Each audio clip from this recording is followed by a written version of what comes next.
কিয়ামতের কিছু কথা বলা হচ্ছে, কিছু আভাস দেওয়া হচ্ছে যে আসমান সমূহ বিদীর্ণ হয়ে মেঘ পিণ্ড বেরিয়ে আসবে এবং তার থেকে ক্রমাগত ফেরেশতারা নাযিল হতে থাকবে। আল্লাহর হাবিব বলেছেন, কেউ যদি কিয়ামতের দৃশ্য দেখতে চায় সেজন্য সূরা ইজা শামসু কুবিরাত ওয়া ইজা সামাউ ফাতারাত, ইজা সামাউ শাক্কাত, এই সূরাগুলি যেন পড়ে, তাহলে কিয়ামতের দৃশ্য তার চোখের সামনে প্রতিভাত হবে। কিয়ামতের দৃশ্যটা আসলে কেমন হবে সেই সূরাগুলি তেলাওয়াত করলে সে বুঝতে পারবে।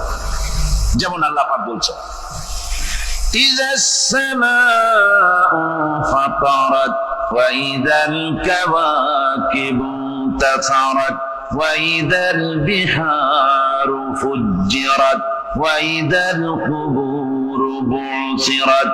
যখন আকাশসমূহ চূর্ণ বিচূর্ণ হয়ে যাবে আর তারকাসমূহ বিক্ষিপ্ত হয়ে পড়বে, সমুদ্র মহাসমুদ্রগুলি দীর্ণ বিদীর্ণ হয়ে যাবে, কবরগুলি সব উদ্গীরণ করে দেবে, তার মধ্যে যা আছে সে সবগুলি।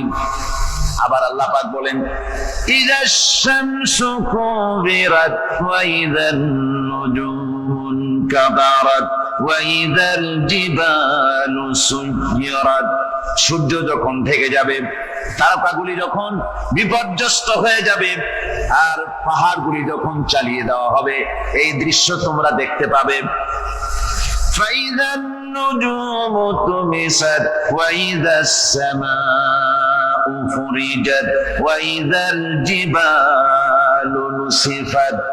সেদিন অবস্থা এমন হবে, সমস্ত তারকাগুলি স্তিমিত হয়ে যাবে আর আকাশ সমূহ দীর্ণ বিদীর্ণ হয়ে যাবে, আর দেখতে পাবে পাহাড়গুলি সমস্ত পাহাড়গুলিকে উড়িয়ে দেওয়া হবে। আবার অবস্থা আরো কি হবে, فإذا برق البصر وخسف القمر وجمع الشمس والقمر।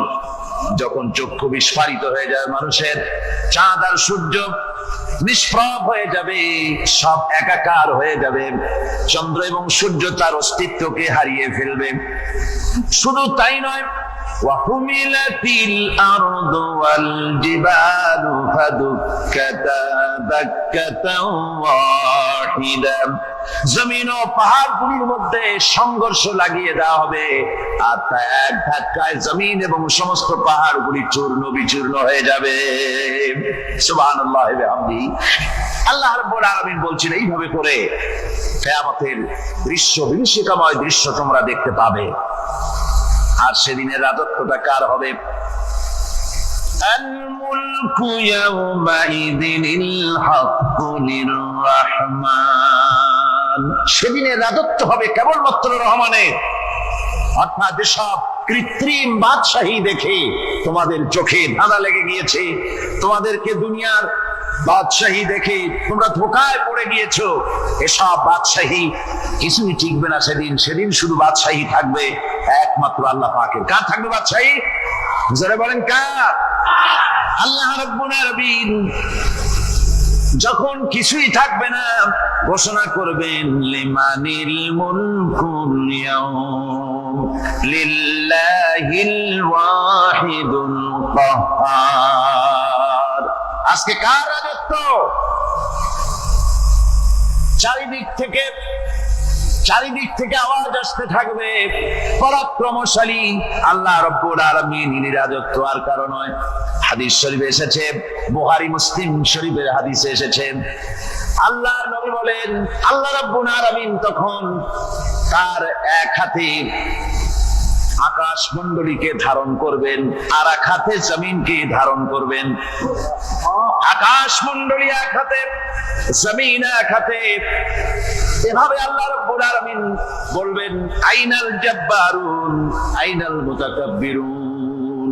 কোথায় সেই স্বৈরাচারীরা? কোথায় সেই পূর্বীরিত অহংকারী স্বৈরাচার যারা আমার জমিনের উপরে, আমার মানুষের উপরে রাজত্ব চালিয়েছে? তারা আজকে কোথায়? কোথায় সেই অহংকারীরা? আল্লাহ পাক সেদিন যে বলবেন, সেদিন তো বলবেন, কিন্তু দুনিয়ার মাঝেও স্বৈরাচার যারা, অহংকারী যারা, তাদের শাস্তি পৃথিবীর বুকেও দেন, আর সেদিন তো দিবেনই। কত স্বৈরাচার আমরা দেখলাম, কত অহংকারী দেখলাম, যাদের তর্জনী হেননে লক্ষ কোটি কোটি মানুষ উঠতো আর বসতো।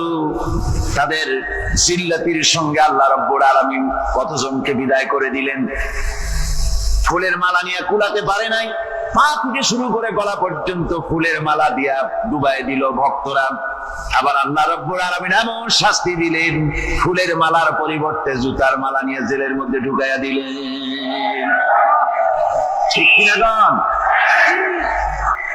পৃথিবীর বুকে যারা অহংকার করে, যারা স্বৈরাচার হয়, আল্লাহর আইনকে যারা বৃদ্ধাঙ্গুষ্টি প্রদর্শন করে, আল্লাহ পাক তাদের জমিনেও দেখান। এখানে চূড়ান্ত ফয়সালা আল্লাহ করেন না, আসল ফয়সালার জায়গা তো আছেই, তবে এখানে নমুনা দেখায় দেন। কিন্তু মুশকিল হচ্ছে, ইতিহাসের সবচাইতে বড় শিক্ষা হলো, ইতিহাস থেকে মানুষেরা শিক্ষা গ্রহণ করে না।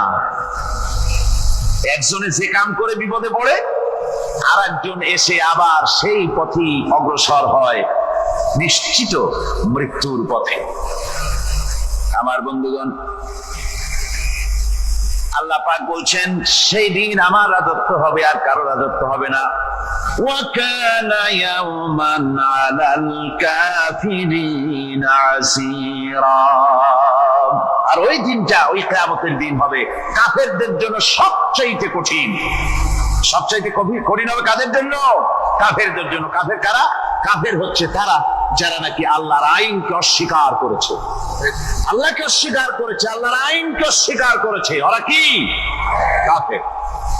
কুফর শব্দের অর্থ হচ্ছে গোপন করা। এই জন্য অন্ধকার রাতকে আরবিতে কাফের বলা হয়েছে, অর্থাৎ যা সব জিনিসকে অন্ধকার দিয়ে ঢেকে দেয়। তো কুফর হচ্ছে সেই জিনিস যা মহাসত্যকে ঢেকে দেয়, সত্যকে, মহাসত্যকে ঢেকে দেয় যে জিনিস, সেটাকে কুফর বলা হয়।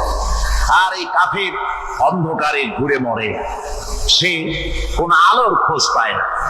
আল্লাহ রাব্বুল আলামিন বলেন, কাফেরদের কথা এখন শোনাচ্ছেন আল্লাহ পাক, والذين كفروا أولياؤهم الطاغوت يخرجونهم من النور إلى الظلمات। যারা কাফের, যারা কুফরি অবলম্বন করেছে, তাদের সাহায্যকারী আর পৃষ্ঠপোষক হচ্ছে তাগুত। তাগুত বলা হয় সেই শক্তিকে, যে শক্তি শুধু নিজেই আল্লাহর আইন অমান্য করে বসে থাকে না, বরং অন্যদেরকে আল্লাহর আইন অমান্য করতে বাধ্য করে। ওদেরকে আরবিতে কি বলা হয়? তাগুত বলা হয়। আর এই তাগুতের শক্তি, এই তাগুত হয় তার সাহায্যকারী, যা তাকে আলো থেকে টেনে অন্ধকারের ভেতরে নিয়ে যায়। আর কাফের হচ্ছে আল্লাহ পাকের ভাষায়, অর্থাৎ কোরআনের ভাষায়, কাফের হচ্ছে সবচাইতে নিকৃষ্ট প্রাণী, সবচাইতে নিকৃষ্ট জীব। মহাসত্যকে যারা অস্বীকার করেছে, যারা আল্লাহকে মানে না, যারা আল্লাহ কোরআনকে মানে না, যারা ইসলামকে স্বীকার করে না, তারা সবচাইতে নিকৃষ্ট প্রাণী। আল্লাহ রাব্বুল আলামিন বলেন, ইন্না শাররাদ দাওয়াবি ইনদাল্লাহিল্লাযীনা কাফারু ফাহুম লা ইউমিনুন। নিশ্চয়ই আল্লাহর জমিনে সব বিচরণশীল জীব যত আছে, আল্লাহ বলছেন আমার জমিনে বিচরণশীল জীব যত আছে, তার মধ্যে সবচাইতে নিকৃষ্ট প্রাণী হলো যারা ঈমান আনে নাই, যারা বিশ্বাস করে না আমি আল্লাহকে, যারা পরকালকে বিশ্বাস করে নাই, যারা কোরআনকে বিশ্বাস করে নাই, যারা ইসলামকে বিশ্বাস করে নাই, পৃথিবীর মধ্যে তারা সবচাইতে নিকৃষ্টতম প্রাণী। আল্লাহ বলেন, শুধু নিকৃষ্ট জনক, নিকৃষ্ট প্রাণী বললেই সারে না, এরা হলো চতুষ্পদ জানোয়ারের মতো। কে বলতেছেন? আমি বলছি না, কিন্তু আল্লাহ পাক বলতেছেন চতুষ্পদ জানোয়ারের মতো কাফেররা। وَمَثَلُ الَّذِينَ كَفَرُوا كَمَثَلِ الَّذِي يَنْعِقُ بِمَا لَا يَسْمَعُ إِلَّا دُعَاءً وَنِدَاءً। এই কাফেরদের দৃষ্টান্ত হচ্ছে সেই রাখালের মতো, যে রাখাল তার পশুদেরকে ডাকে আর ওই পশুরা একটা ডাক শোনে মাত্র, কিন্তু কি যে বলে তা তো পশুকে বোঝেন। তাহলে বুঝতে পেরেছি? সুম্মুন বুকুমুন উমিয়ুন ফাহুম লা ইয়াকিলুন। এরা বোবা, এরা বধির, এরা অন্ধ, এ কারণেই কোনো কথা বোঝে না। এরা চতুষ্পদ জানোয়ারের চাইতেও নিকৃষ্ট। যাদেরকে আমি, আল্লাহ বলেন, যাদেরকে আমি চোখ দিলাম, চোখ থাকতে হক দেখলো না, সব দেখলো। হক দেখে নাই চোখ দিয়া, এই চোখ দিয়া সব দেখলো। নারীর সৌন্দর্য উপভোগ করলো আর নারীর অঙ্গ প্রত্যঙ্গ নিয়ে নানা ধরনের গল্প লিখলো, কবিতা লিখলো, কিন্তু এই সৌন্দর্য যিনি দিলেন তারেও চিনল না। আছে না কত কবি আমাদের দেশে? আমার দেশের সেই কবি জাতীয় পুরস্কার পায় যে কবি নারীর বিশেষ বিশেষ অঙ্গ নিয়ে বেশি করে নির্লজ্জ কবিতা লিখতে পারে, ওই হলো সবচেয়ে বড় কবি। আমার বন্ধুগণ, একজন বুজুর্গ ব্যক্তি তিনি পথ দিয়ে যাচ্ছিলেন, তো সে পথে এক সুন্দরী যুবতী মেয়েকে দেখে সেই যুবতী মেয়ের দিকে এই বুজুর্গ ব্যক্তি এক নজরে তাকায় আছে। তখন এই ঘটনাটাকে কবি এভাবে লিখতেছেন সাজায়: একদা সুখদায়ক প্রমোদা বদন, দর্শন করিব ঝরিল নয়ন, হেসে কহে সে রূপসী সবিস্ময় মন, কহ দেখি মহাশয় কহ কি কারণ, বিষয় বিরাগী তুমি ভুবনে প্রচার, কি হেতু জন্মিল তব মানস বিকার, সামান্য ললনা রূপ করি দর্শন, উচিত না হয় তব অশ্রু বরিশন। বুজুর্গ ব্যক্তি ওই মহিলার দিকে তাকিয়ে তাকিয়ে কাঁদতেছেন। সুন্দরী মহিলা বলেন, আল্লাহর বুজুর্গ বান্দা, আপনি এলাকার ভিতরে বুজুর্গ এবং পীর হিসাবে, বুজুর্গ ব্যক্তি হিসাবে আপনি বিখ্যাত। আজকে আমাকে এখানে দেখে আপনি আমার দিকে তাকায় আমার রূপ উপভোগ করতেছেন আর কাঁদতেছেন। আপনার মতো সংসারে বিরাগী মানুষ আমার মতো একটা সুন্দরী মেয়েকে দেখে ভাবে কাঁদা ঠিক না। বুজুর্গ ব্যক্তি বলছেন, হেসে কহিলাম বালে করহ শ্রবণ, নেত্র ঝরে তব হেতু ভেব না এমন, যে শিল্পী রচিল ওই সুধাংশু বদন, তাহার তরে ঝরে নেত্র নয়নে জীবন। আল্লাহর বান্দি, আমি তোমাকে দেখি কান্দি না, আমার চোখে পানি বেরিয়ে গেছে। তোমারে দেখে আমি মনে মনে ভাবলাম, এত সুন্দর করে যিনি মানুষ বানিয়েছেন, না জানি ওই আল্লাহ রব্বুল আলামিন কত বড় সুন্দর। আমার ভাইরা, সুতরাং চোখ থাকতে ওরা আল্লাহ রাব্বুল আলামিনের কুদরত ওরা দেখে নাই, কান থাকতে কোরআনের আওয়াজ ওদের কানের মধ্যে ঢোকে নাই, বিবেক থাকতে আল্লাহর দ্বীনকে বুঝতে পারে নাই, চিন্তা করতে পারে নাই। আল্লাহ রাব্বুল আলামিন বলেন, উলাইকা কাল্লানাম, এরা হলো চতুষ্পদ জানোয়ার, বালহুম আদাল। শুধু জানোয়ার না, জানোয়ারের চাইতেও নিকৃষ্ট। এমনই জানোয়ার, আল্লাহ বলেন শুধু জানোয়ার না, জানোয়ারের মতো শুধু খায় জন্মের মতো। والذين كفروا يتمتعون ويأكلون كما تأكل الأنعام। এই কাফেরগুলির কাম শুধু ফুর্তি করা, গান বাজনা, নাটক, গল্প, এই সব কাজ তাদের। নামাজ নাই, রোজা নাই, আল্লাহর চিন্তা নাই, তাহাজ্জুদ নাই, পরেশগারি নাই, শুধু গান আর নাচ। দেখেন না ফুর্তি। এই যে 1 জানুয়ারি রাত 12টার সময় আমার ঘুম হয়ে গেল, এই যেখানে আমি ছিলাম, বিকট আওয়াজ। আমি মনে করলাম পাশের বাড়ি বুঝি ডাকাত পড়ছে। পরে বাড়িওয়ালা আমাকে বললেন যে ডাকাত না, বোধহয় এই নিউ ইয়ার সেলিব্রেট হচ্ছে, নতুন বৎসর উদযাপন হচ্ছে বোমা দিয়ে, শহরবাসীর আরামের ঘুম হারাম করে এগুলি করা হচ্ছে। এ তো গেল 1 জানুয়ারি। আর যখন আমাদের নিজেরটা যখন আসে, অর্থাৎ 1 বৈশাখ, তখন দেখছেন অবস্থা 1 বৈশাখে। এবছর আমাদের দেশে 1 বৈশাখে ঢাকায় যে দৃশ্য আমি টিভির মধ্যে দেখলাম, তাতে আমার মনে হয়নি যে 12 কোটি মুসলমানের দেশে রাজধানীতে এই দৃশ্য হচ্ছে। আমার মনে হচ্ছে এটা বুঝি কলকাতা অথবা অন্য কোন শহর হবে। আমি দেখলাম সমস্ত যুবক যুবতী, নারী পুরুষ, বিভিন্ন বয়সের লোক সব একসঙ্গে রাস্তায় নেমেছে, নাচতেছে। তার মধ্যে বুদ্ধিজীবী আছে, শিক্ষিত লোক আছে, সমানে নাচতেছে। আর তাদের মুখোশ পরা, বানরের মুখোশ, কুকুরের মুখোশ, শূকরের মুখোশ, ঘোড়ার মুখোশ, পাপী শিয়ালের মুখোশ, এই মুখোশ পরে এভাবে নাচতেছে। আমি চিন্তা করলাম নববর্ষের সাথে কুত্তার মুখোশের সম্পর্ক কি? নববর্ষের সাথে পাপী শৃগালের মুখোশের সম্পর্ক কি?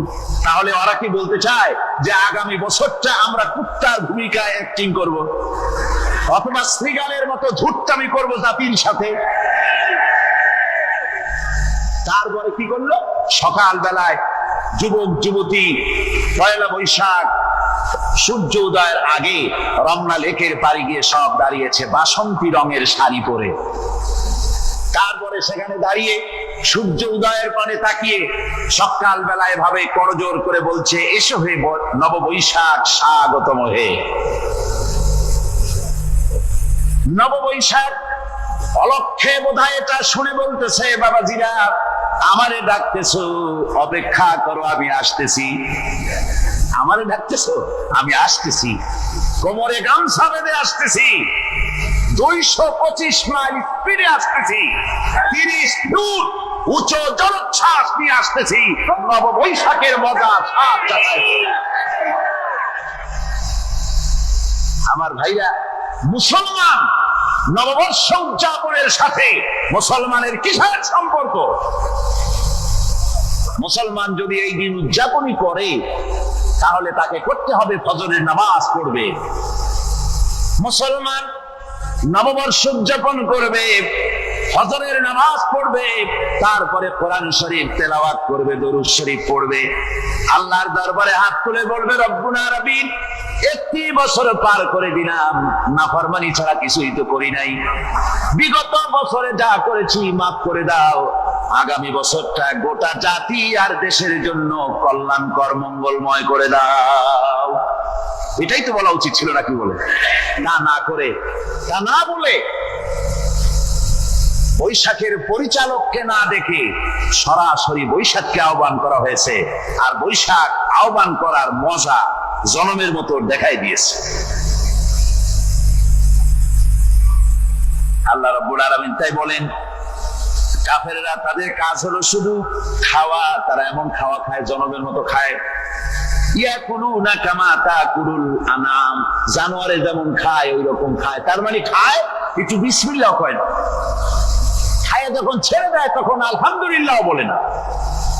মা ভাইতে খায়, আবার মা ভাইতে খায়, ডাব একটা কাটলো, বিসমিল্লাহ নাই, খাইলো, 2-4 ঢোক খাইয়া পুরা ডাবটা ঢালাই দিল। ডাবটা কি তোমার বাজান তৈরি করছিল নাকি? একটু বিসমিল্লাহ বললা না, একটু শুকরিয়া আদায় করলাম। আমি গত এই ডিসেম্বর গেল, ডিসেম্বরের 16 তারিখ আমেরিকা থেকে এসেছি। ওখানে দেখলাম তারা প্রতি নভেম্বর মাসের শেষ বৃহস্পতিবার থ্যাঙ্কস গিভিং ডে অবজার্ভ করে।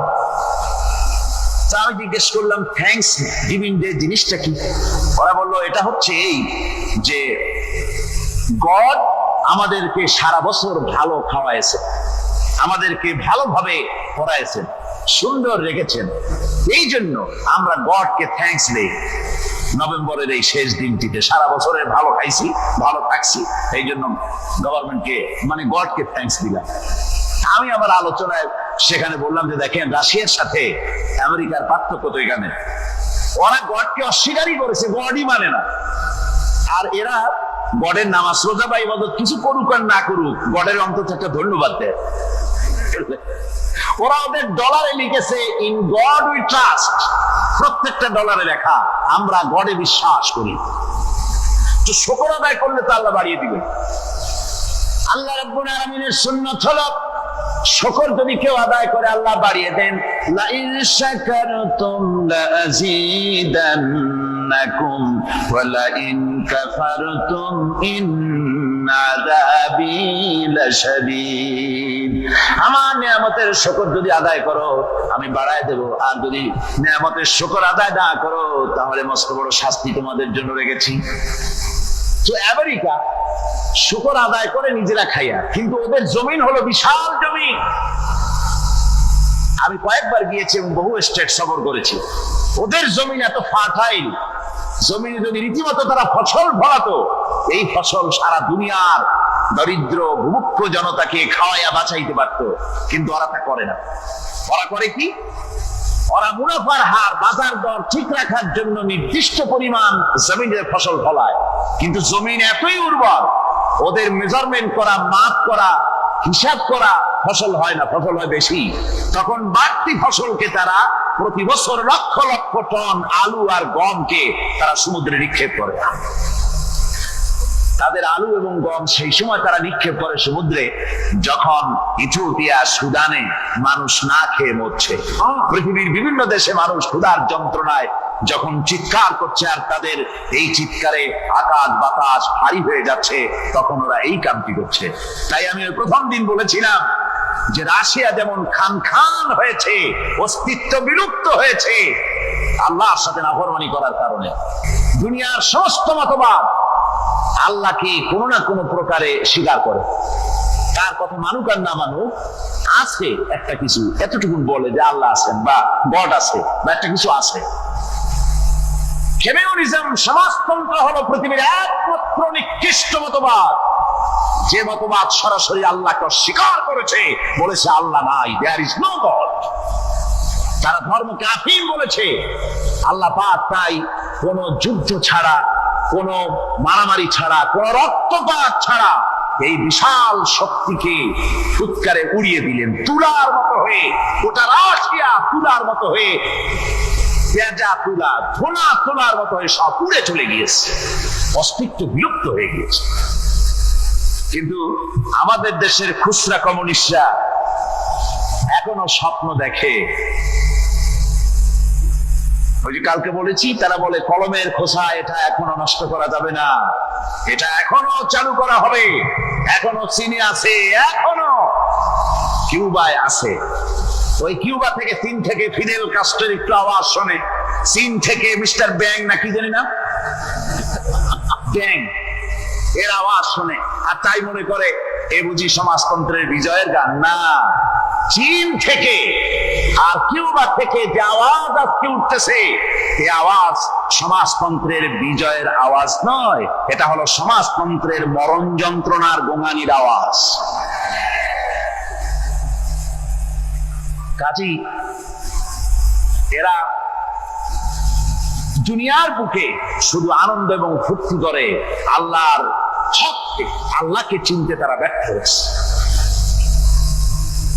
আল্লাহ রাব্বুল আলামিন বলেন, অবিশ্বাসীদের কৃতকর্ম, তাদের কাজগুলি, তাদের কর্মফল সব নিষ্ফল হয়ে যাবে।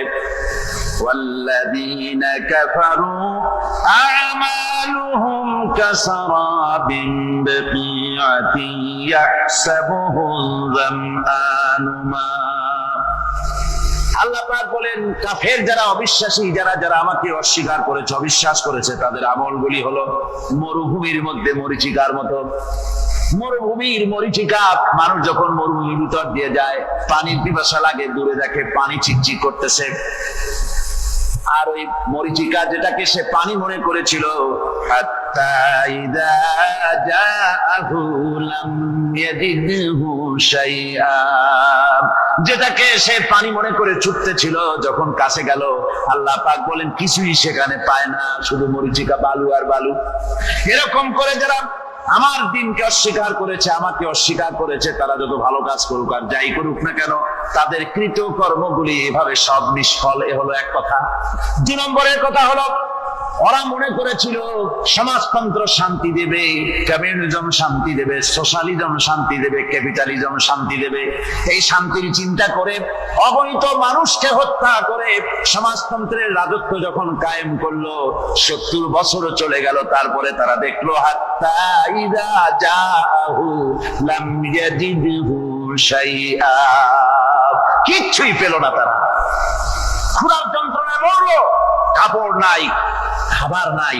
তারা ওই রাশিয়া থেকে, চেকোস্লোভাকিয়া থেকে, যুগোস্লাভিয়া দিয়া, রোমানিয়া থেকে, হাঙ্গেরি এবং পোল্যান্ড আর মঙ্গোলিয়া থেকে সেখানে সমাজতন্ত্র তাড়াতে আমরা যাই নাই। আমরা সেখানে সমাজতন্ত্রের বিরুদ্ধে তাফসীর করি নাই, ব্যাখ্যা করি নাই, বক্তব্য রাখি নাই। ওই সব দেশ থেকে সমাজতন্ত্র তাড়াইছে কে? কারা তাড়িয়েছে? না না, ওরা নিজেরাই, সেই দেশের জনগণই এটাকে উৎখাত করেছে তাদের জমিন থেকে। আল্লাহ পাক বলছেন, যারা আমার দিনকে, আমার বিধানকে যারা অস্বীকার করবে, তারা এই অস্বীকারী অবস্থায় যদি মওত হয়, আমার সমাজতন্ত্রী কোনো ভাই যদি মাহফিলে থাকেন, কমিউনিস্ট কোন ভাই যদি মাহফিলে থাকেন, তাহলে শুনুন আল্লাহ কি বলতেছেন। আল্লাহর দিনকে, আল্লাহর কোরআন পূর্ণাঙ্গ জীবন বিধান, অর্থনীতি আছে, সমাজনীতি আছে, রাজনীতি আছে, কথা যারা বিশ্বাস করে না, কোরআনকে শুধুমাত্র নামাজ, রোজা, হজ, যাকাত আর বেহেশত দোজখ যারা মনে করে, জীবন ব্যবস্থা মনে করে না, এই অবস্থায় যদি মারা যায়, আল্লাহ রাব্বুল আলামিন বলেন, ইন্নাল্লাযীনা কাফারু ওয়া মাতু ওয়া হুম কুফফারুন উলাইকা আলাইহিম লানাতুল্লাহি ওয়াল মালাইকাতি ওয়ান নাসি আজমাইন। আল্লাহ রাব্বুল আলামিন বলেন, আমাকে অস্বীকার করার অবস্থায়, আমার দ্বীনকে, বিধানকে অস্বীকার করার অবস্থায় যদি মওত হয়ে যায়, তাহলে আল্লাহ, ফেরেশতা এবং তামাম পৃথিবীবাসীর অভিসম্পদ তার উপরে হতে থাকে, লানত হতে থাকে। খালিদিনা ফিহা লা ইউখাফফাফু আনহুমুল আযাবু ওয়া লা হুম ইউনজারুন। এই অভিসম্পদ অবস্থায় তারা সব সময় লিপ্ত থাকবে, না তাদের আযাবকে কমায় দেওয়া হবে, আর না তাদের কোন রকম অবকাশ দেওয়া হবে। এখন আরো মজবুত কথা, তানজিলাম মিম্মান খালাকাল আরদা ওয়াস সামাওয়াতিল উলা। এই কোরআন নাযিল করেছেন তিনি, যিনি ওই সুউচ্চ আকাশ আর জমিনকে যিনি সৃষ্টি করেছেন, সেই আল্লাহ আমারে নাযিল করেছেন। কোরআনের কাছে কেউ যদি প্রশ্ন করে, ও কোরআন, এই পৃথিবীতে নাজিল হওয়ার আগে তুমি কোথায় ছিলে? কেউ যদি প্রশ্ন করে, কোরআনে কারীম নিজে নিজের পরিচয় শোনায়, আমি কোথায় ছিলাম শোনো। বাল হুয়া কুরআনুম মাজিদুন ফি লাউহিম মাহফুজ। বরং এই কিতাব অতীব মর্যাদা সম্পন্ন, সুরক্ষিত ফলকে লিপিবদ্ধ ছিল, আমি ছিলাম লৌহে মাহফুজে, সেখান থেকে এসেছি। যদি কেউ প্রশ্ন করে, কোরআন কি কোরআন, তুমি কার উপরে অবতীর্ণ হয়েছ? জবাব কোরআন নিজেই দেয়, ওয়া আমিনু বিমা নুজিলা আলা মুহাম্মাদ ওয়া হুয়াল হাক্কু মির রাব্বিহিম। ঈমান আনো সেই জিনিসের উপরে যেটা মুহাম্মদ সাল্লাল্লাহু আলাইহি ওয়াসাল্লামের উপর অবতীর্ণ হয়েছে। আবার অন্য আয়াতেও জবাব পাওয়া যায়, তাবারাকাল্লাযী নাযালাল ফুরকানা আলা আবদিহি লিয়াকুনা লিল আলামিনা নাযীরা। অতীব বরকতপূর্ণ মহান সত্তা সেই আল্লাহ রাব্বুল আলামিন, যিনি তার বান্দার পরে ফুরকান অবতীর্ণ করেছেন। সুবহানাল্লাহ বিহামদি। কোরআনের নাম আমি বলেছিলাম শুধু কোরআন নয়, অনেক নাম আছে কোরআনের। আর এক নাম ফুরকান। কোরআনের আর এক নাম কি? আল ফারকু বাইনাল হাক্কি ওয়াল বাতিল। কোরআন হচ্ছে সেই মহাসত্য যা মিথ্যা এবং সত্যের মধ্যে পার্থক্য সূচিত করে, মঙ্গল এবং অমঙ্গলের মধ্যে পার্থক্য সৃষ্টি করে, যা সত্য এবং মিথ্যার মধ্যে তাফরিকা সৃষ্টি করে, সত্যকে মানুষকে বুঝিয়ে দেয়। তার নাম হচ্ছে ফুরকান। এবার যদি প্রশ্ন করা হয়, ও কোরআন, বুঝলাম তুমি লৌহে মাহফুজে ছিলে, বুঝলাম তুমি নবীজির উপরে নাজিল হয়েছো, এবার বলো তুমি কোন মাসে নাজিল হয়েছো? তুমি তো আসছিলা প্রথম কোন মাসে নাজিল হয়েছো? এ প্রশ্ন যদি কেউ করে, কোরআন তারা জবাবে বলবে, শাহরু রমাদানাল্লাযী উনজিলা ফীহিল কুরআন। রমজানের পবিত্র মাসে আমি অবতীর্ণ হয়েছি। সুবহানাল্লাহ। যদি প্রশ্ন করা হয়, রমজানে তো আসছো, কিন্তু প্রথম নাজিল হয়েছিল কোন সময়? ওটা কি দিন ছিল না রাত ছিল? কোরআন তার জবাবে বলে, ইন্না আনজালনাহু ফি লাইলাতিল কদর, কদরের পবিত্র রাতে আমি এই পৃথিবীতে আমার আগমন ঘটেছিল। যদি প্রশ্ন করা হয়, বুঝলাম সবই, কেন নাজিল হয়েছে তুমি, এই পৃথিবীতে তোমার আসার উদ্দেশ্য কি, মূল কাজটা কি, এই প্রশ্ন যদি করা হয়, কোরআনে কারীম তার জবাবে বলে, শোনো কেন এসেছি, লিতুখরিজান নাসা মিনাজ যুলুমাতি ইলান নূর। আমার মিশন হচ্ছে গোটা বিশ্ব মানবতাকে পুঞ্জীভূত জমাট বাঁধা অন্ধকারের ভেতর থেকে টেনে বের করে আলোর সন্ধান দিতে, আলোর দিকে আনার জন্য আমি কোরআন নাজিল হয়েছি। গোটা পৃথিবীর মানুষ আছে অন্ধকারের ভিতরে। কিসের মধ্যে? অন্ধকার কি? অন্ধকার হচ্ছে পুঁজিবাদ, অন্ধকার সমাজতন্ত্র, অন্ধকার ধর্ম নিরপেক্ষতাবাদ, অন্ধকার জাতীয়তাবাদ। মানুষের তৈরি করা যত মতবাদ সব কি? জোরে কোন, সবগুলি কি? অন্ধকার। আজকে আসার সময় দেখলাম দেওয়ালে লেখা, সমাজতন্ত্র আমরা প্রতিষ্ঠা করে ছাড়বো। চিন্তা করলাম যারা লিখছেন তারা কি পাগল না ছাগল? কি আশ্চর্য কথা! যেই মতবাদ পৃথিবীর মাটি থেকে যে করেছে, অথবা সেই দেশের লোকেরা ঢাকা মেরে তাদের দেশ থেকে বিদায় করে দিল, তাদের কাছ থেকে কোদাল হাতি বিদায় করে দিল, পতাকা ছিন্ন ভিন্ন করে জুতার তলে শেষ করে দিল। যেদিন মার্ক্সের তৈরি করা শত সহস্র বিলিয়ন মার্ক্সের বইগুলি আগুন জ্বালিয়ে দিল। আর বাংলাদেশের কিছু ছাগল সমাজতন্ত্র এখন টিকায় রাখবো। এটা মাথা খারাপ, পাগল না মাথা গোল বুঝতে পারছি না। আমার বন্ধুগণ, এগুলি সব অন্ধকার। এই অন্ধকারের ভেতর থেকে মানুষগুলিকে টেনে আনবে কোরআন কিসের দিকে? আলোর দিকে। এবার যদি প্রশ্ন করা হয়, বুঝলাম তুমি অন্ধকার থেকে আলোর দিকে নিয়ে আসবে, আলোর দিকে আসতে পরে ফায়দাটা কি হবে? মূল ফায়দাটা বুঝায় দাও, আসল ফায়দা কি হবে তোমারে যদি মানি? কোরআন তার জবাব দেয়, নিজের পরিচয় নিজে তুলে ধরে, ফামান তাবিআ হুদায়া ফালা খাউফুন আলাইহিম ওয়ালা হুম ইয়াহজানুন। এই কোরআনকে যদি মেনে চলো, এই কোরআনের আইন যদি মানো, সমাজে মানো, ব্যক্তিতে মানো, পরিবারে মানে, রাষ্ট্রে মানো, জীবনের সব ক্ষেত্রে সমস্ত জায়গায় যদি এই কোরআনকে মেনে চলো, ফালা খাউফুন আলাইহিম, তাহলে তোমাদের কোনো ভয় থাকবে না, ওয়ালা হুম ইয়াহজানুন, কোনো চিন্তাও থাকবে না। কিসের ভয় থাকবে না? কোরআনের আইন মেনে যদি চলো সমাজে ও রাষ্ট্রে, চুরির ভয়, ডাকাতির ভয়, জেনার ভয়, হত্যার ভয়, সন্ত্রাসের ভয়, কোনো ভয় থাকবে না। ওয়ালা হুম ইয়াহজানুন, চিন্তাও থাকবে না। খাওয়া পড়া, শিক্ষা, চিকিৎসা, বাসস্থান, এগুলির কোনো চিন্তা থাকবে না। কোরআনের সমাজে সব কিছুর গ্যারান্টি দেওয়া হবে, সবগুলি পেয়ে যাবে। এখন যদি আবার প্রশ্ন করা হয়, কোরআন বুঝলাম তোমারে মানলে পরে সব ফায়দা হবে, তাহলে এবার জবাব দাও, তোমার ভিতরে কি রাজনীতি আছে নাকি? আমি তো মানুষ, আমার রাজনীতি করা লাগে। Man is social animal. আমরা তো জঙ্গলের পশু নই, আমরা তো মানুষ। আমাদের সমাজ আছে, আমাদের পৌর নির্বাচন আছে, আমাদের জাতীয় নির্বাচন আছে, আমাদের কলকারখানা আছে, জমিন আছে, আমাদের রাজনীতি, অর্থনীতি, সমাজনীতি আছে, পারিবারিক নীতি আছে, অনেক নিয়ম মালা আছে, নিয়ম নীতি আছে। তোমারে মানলে তোমার ভিতরে কি ওগুলো আছে নাকি সে কথা বলো। কোরআন তার জবাবে বলে, وَنَزَّلْنَا عَلَيْكَ الْكِتَابَ تِبْيَانًا لِكُلِّ شَيْءٍ وَهُدًى وَرَحْمَةً وَبُشْرَى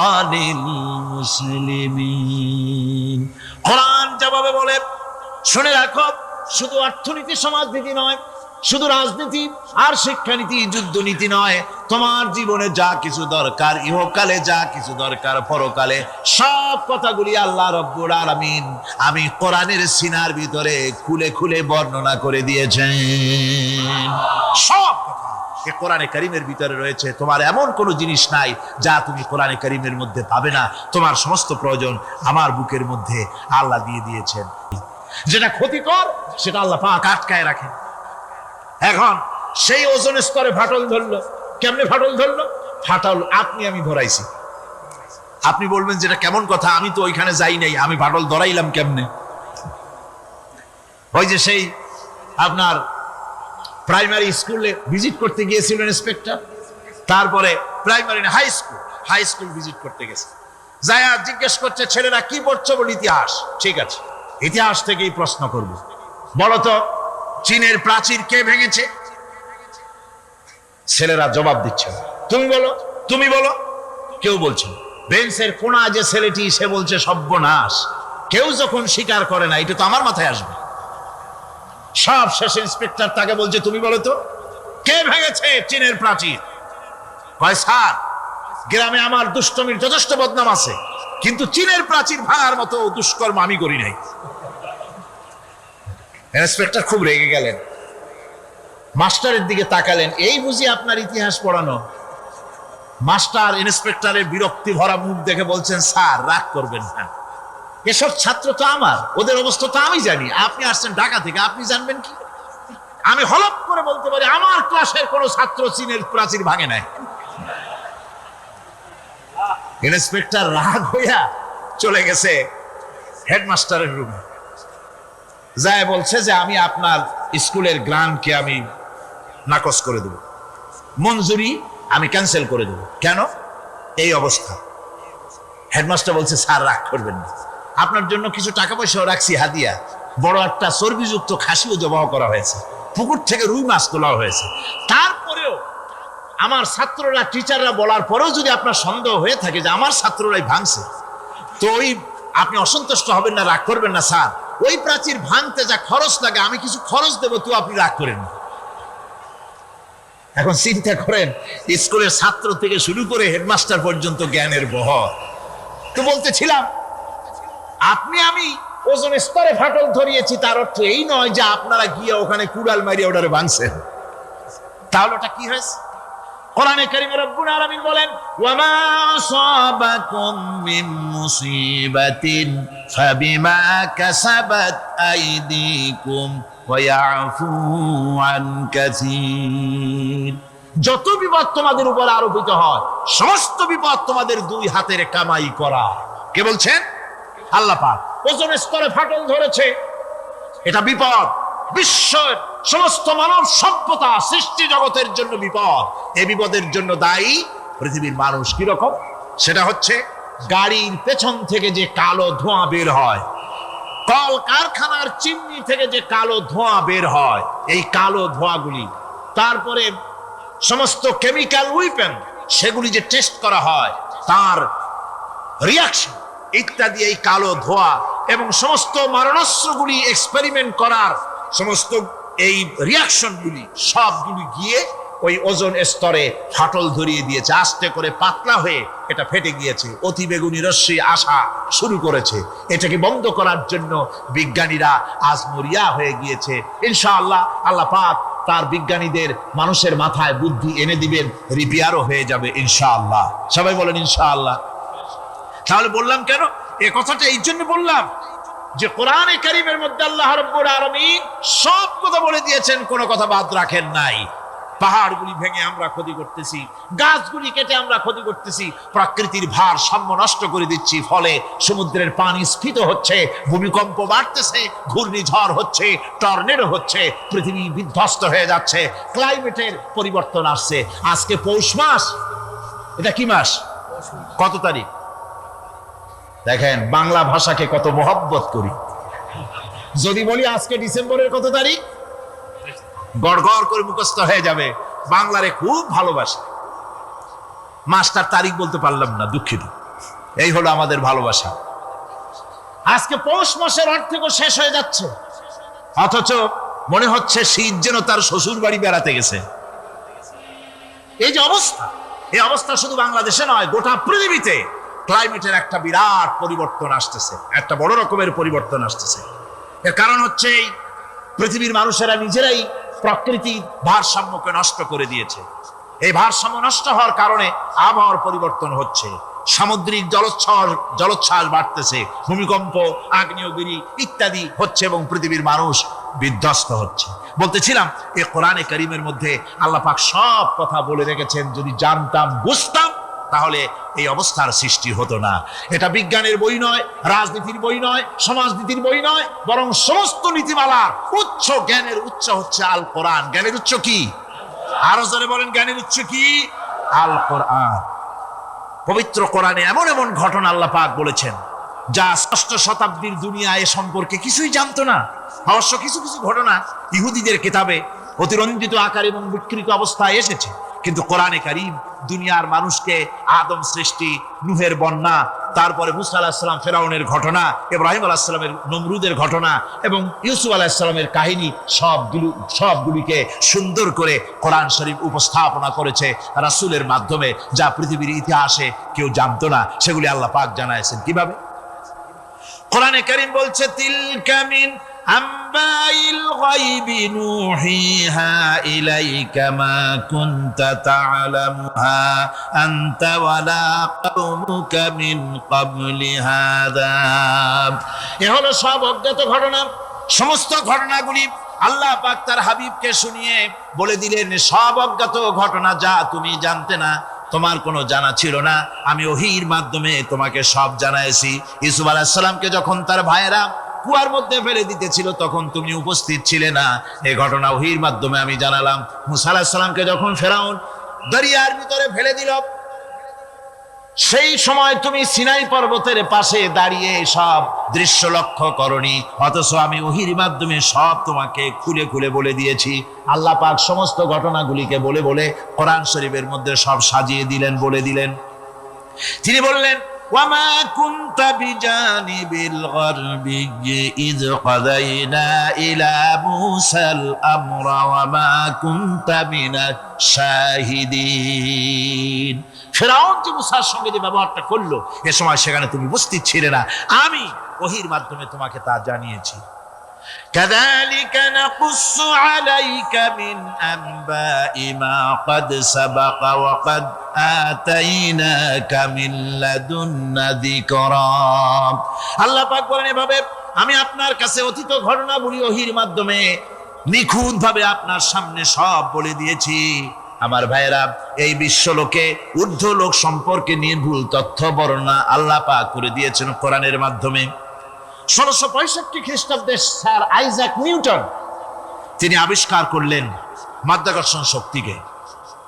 এই মাধ্যাকর্ষণ শক্তি, ল অফ গ্র্যাভিটেশন, এ সম্পর্কে মানুষের এর থেকে কিছু জানলো, কিন্তু আজ থেকে 1400 বছর আগে আল্লাহ রাব্বুল আলামিন তার উম্মি নবী, যিনি কোনো বিজ্ঞানাগারে লেখাপড়া করেন নাই, কোনো সায়েন্স রিসার্চ করেননি, যিনি কোনো কলেজ ইউনিভার্সিটিতে পড়াশোনা করেননি, তার মাধ্যমে জানিয়েছেন মাধ্যাকর্ষণ শক্তির কথা। কোরআন বলছে, ইন্নাল্লাহা ইউমসিকুস সামাওয়াতি ওয়াল আরদা আন তাজুলা। এই পৃথিবী এবং সমস্ত গ্রহ উপগ্রহকে আল্লাহ পাক বলছেন, আমি এমন এক শক্তি দিয়েছি যে শক্তির মাধ্যমে একটা আরেকটাকে আকর্ষণ করে রাখছে। এই পৃথিবীতে মাধ্যাকর্ষণ শক্তি শুধু পৃথিবীর নাই, সূর্যের আছে, মঙ্গলের আছে, নেপচুনের আছে, ইউরেনাসের আছে, বৃহস্পতির আছে। প্রত্যেকটি গ্রহের আলাদা আলাদা মাধ্যাকর্ষণ শক্তি আছে, আর এই শক্তির বলে একটা আরেকটাকে টেনে ধরছে, যাতে করে বিচ্ছিন্ন হয়ে না যায়, যাতে করে ধ্বংসপ্রাপ্ত না হয়। এগুলি আল্লাহ পাক এই তথ্যগুলি কোরআনে কারীমের মধ্যে বলেছেন। ফলে মরিস বুকাইলির মতো লোক, যিনি ফরাসি দার্শনিক, তিনি বলেছেন দুনিয়ার সমস্ত বিজ্ঞানীদের থিওরি হচ্ছে এই, যে বিজ্ঞানের কোনো থিওরি ফাইনাল নয়। আজ একটা হচ্ছে, কাল সেটাকে পরিবর্তন করে নতুন আরেক থিওরি আসতেছে। কিন্তু কোরআনে কারীমের মধ্যে আমি, কে বলতেছেন এ কথা? না না না, মরিস বুকাইলি বলছেন, কোরআন শরীফের ভিতরে আমি যে বিজ্ঞানের তথ্য পেয়েছি, থিওরি পেয়েছি, তার কোনো পরিবর্তন আজও হয় নাই, ভবিষ্যতেও হওয়ার কোনো সম্ভাবনা নাই। মরিস বুকাইলি মনে করেছিলেন বেদ আর বাইবেলে যেমন ভুল আছে, কোরআন শরীফে ওই রকম ভুল আছে, নাউজুবিল্লাহ। সেই জন্য তিনি আরবি শিখলেন কোরআন বোঝার জন্য, ভুল ধরার জন্য। কোরআন শিখলেন কি জন্য? ভুল ধরার জন্য। আর এমন শিখছেন, ওই আরবি শিক্ষা মানে আমাদের দেশের লোকদের মতো আনাকুন জানাকুন শেখে নাই, ভালো করেই শিখছে, ভালো করেই মুখস্থ করেছে। তার ভালো করে আরবি শিখেছেন, তারপরে কোরআন শরীফ পড়েছেন, তারপরে তিনি এ কোরআন পড়ে তেলাওয়াত করে বুঝে এরপরে তিনি বই লিখেছেন দি Bible, the Quran and science. এই বইয়ের মধ্যে তিনি পরিষ্কার লিখেছেন, কোরআন পড়লাম, এর ভিতরে একটা নকতা দেওয়ার, একটা কলমের ফোঁটা দেওয়ার জায়গা কারো নাই। কোরআন নিঃসন্দেহে মহান স্রষ্টা আল্লাহ রাব্বুল আলামিনের মানুষের বানানো কিতাব, এটা হতে পারে না। সুতরাং কোরআন শরীফের মধ্যে আল্লাহ পাক সব কথা বলে দিয়েছেন। বিজ্ঞানের সাথে কিন্তু কোরআনের সংঘর্ষ নাই। অনেকে মনে করে যে বিজ্ঞান আর কোরআন এর মধ্যে বিরাট সংঘর্ষ। না, বিরাট সংঘর্ষ নয়, দুই একটা পয়েন্টে সংঘর্ষ থাকতে পারে। অধিকাংশ ব্যাপারই বিজ্ঞান, আমি মনে করি বিজ্ঞানের আবিষ্কার যত বাড়বে কোরআন বোঝা মানুষের জন্য তত সহজ হবে। এটা আমার ধারণা, এটা আমার ধারণা। বিজ্ঞানের সাথে দুই একটা পয়েন্টের উপরে সংঘর্ষ আছে, যেমন চন্দ্র এবং সূর্য সম্পর্কে, সৌরজগৎ সম্পর্কে Copernicus, Kepler, Galileo, Newton, Einstein মহাশূন্য সম্পর্কে যে সব বক্তব্য রেখেছেন, সেসব বক্তব্যের সাথে কোরআন শরীফের কিছুটা বৈপরীত্য রয়েছে। যেমন কেউ বলেছেন সূর্য ঘোরে, পৃথিবী স্থির, কেউ বলে সূর্যের চতুর্দিকে পৃথিবী ঘোরে, কেউ কয় চন্দ্র ঘোরে, কেউ কয় আমরা কি আর বসে থাকি, আমরাও ঘুরি। কিন্তু আসলে ঘোরেটাকে কে ঘোরে, এ ফয়সালা কে দেবে? কে দিবে বলুন তো? হ্যাঁ, ঠিক বলেছেন, আল্লাহই দিবেন, কারণ এগুলি সৃষ্টি করেছেন কে? এবার শুনুন, এই বিতর্কের মীমাংসা আল্লাহ পাক করছেন কোরআনে কারিমে। বহু আগে গ্যালিলিও, কেপলার, কোপারনিকাস এদের বলার অনেক আগে বিশ্বনবী জনাবে মুহাম্মদ রাসূলুল্লাহ সাল্লাল্লাহু আলাইহি ওয়াসাল্লাম তিনি বলে দিয়েছেন, আল্লাহর কথা তিনি বলেছেন, লাশ-শামসু ইয়ানবাগি লাহা আন তুদরিকাল কামারা ওয়ালাল লাইলু সাবিকুন নাহার ওয়া কুল্লুন ফি ফালাকিন ইয়াসবাহুন। প্রবল জ্ঞানী হইবে যাহারা, আপন মনেতে বুঝিবে তাহারা, রাত্রি পারে না আগে যাইবার দিনের স্থান করি অধিকার। চন্দ্র বাজে না সূর্যের গায়েতে, সূর্য পারে না চন্দ্রকে ধরিতে। যার যে স্থান বহাল রাখিয়া ভ্রমণ করিছে খোদাকে ডরিয়া। আল্লাহ রাব্বুল আলামিনকে ভয় করে সব ঘুরছে, চাঁদও ঘোরে, সূর্য ঘোরে, মঙ্গল ঘোরে, ইউরেনাস ঘোরে, বৃহস্পতি ঘোরে, পৃথিবীও ঘোরে। সব ঘুরছে তো ঘুরছেই, বন করে ঘুরছে একটা নির্দিষ্ট কক্ষপথে, আপন আপন কক্ষপথে ঘুরছে, যার ফলে অ্যাক্সিডেন্ট হয় না। সুবহানাল্লাহ, জোরে বলেন সুবহানাল্লাহ। নির্ধারিত কক্ষে ঘুরছে, নির্ধারিত কক্ষে ঘুরছে। এর কক্ষগুলি আল্লাহ পাক ঠিক করে দিয়েছেন, সেই কক্ষে ঘুরতেছে, একে অপরের পথ অতিক্রম করতেছে না। আবার ওই মহাশূন্যের ভেতরে রয়েছে black hole. Black hole, black hole কি? ব্ল্যাক হোল হচ্ছে একটা বিরাট অন্ধকার গহ্বর, একটা মৃত্যুকূপ।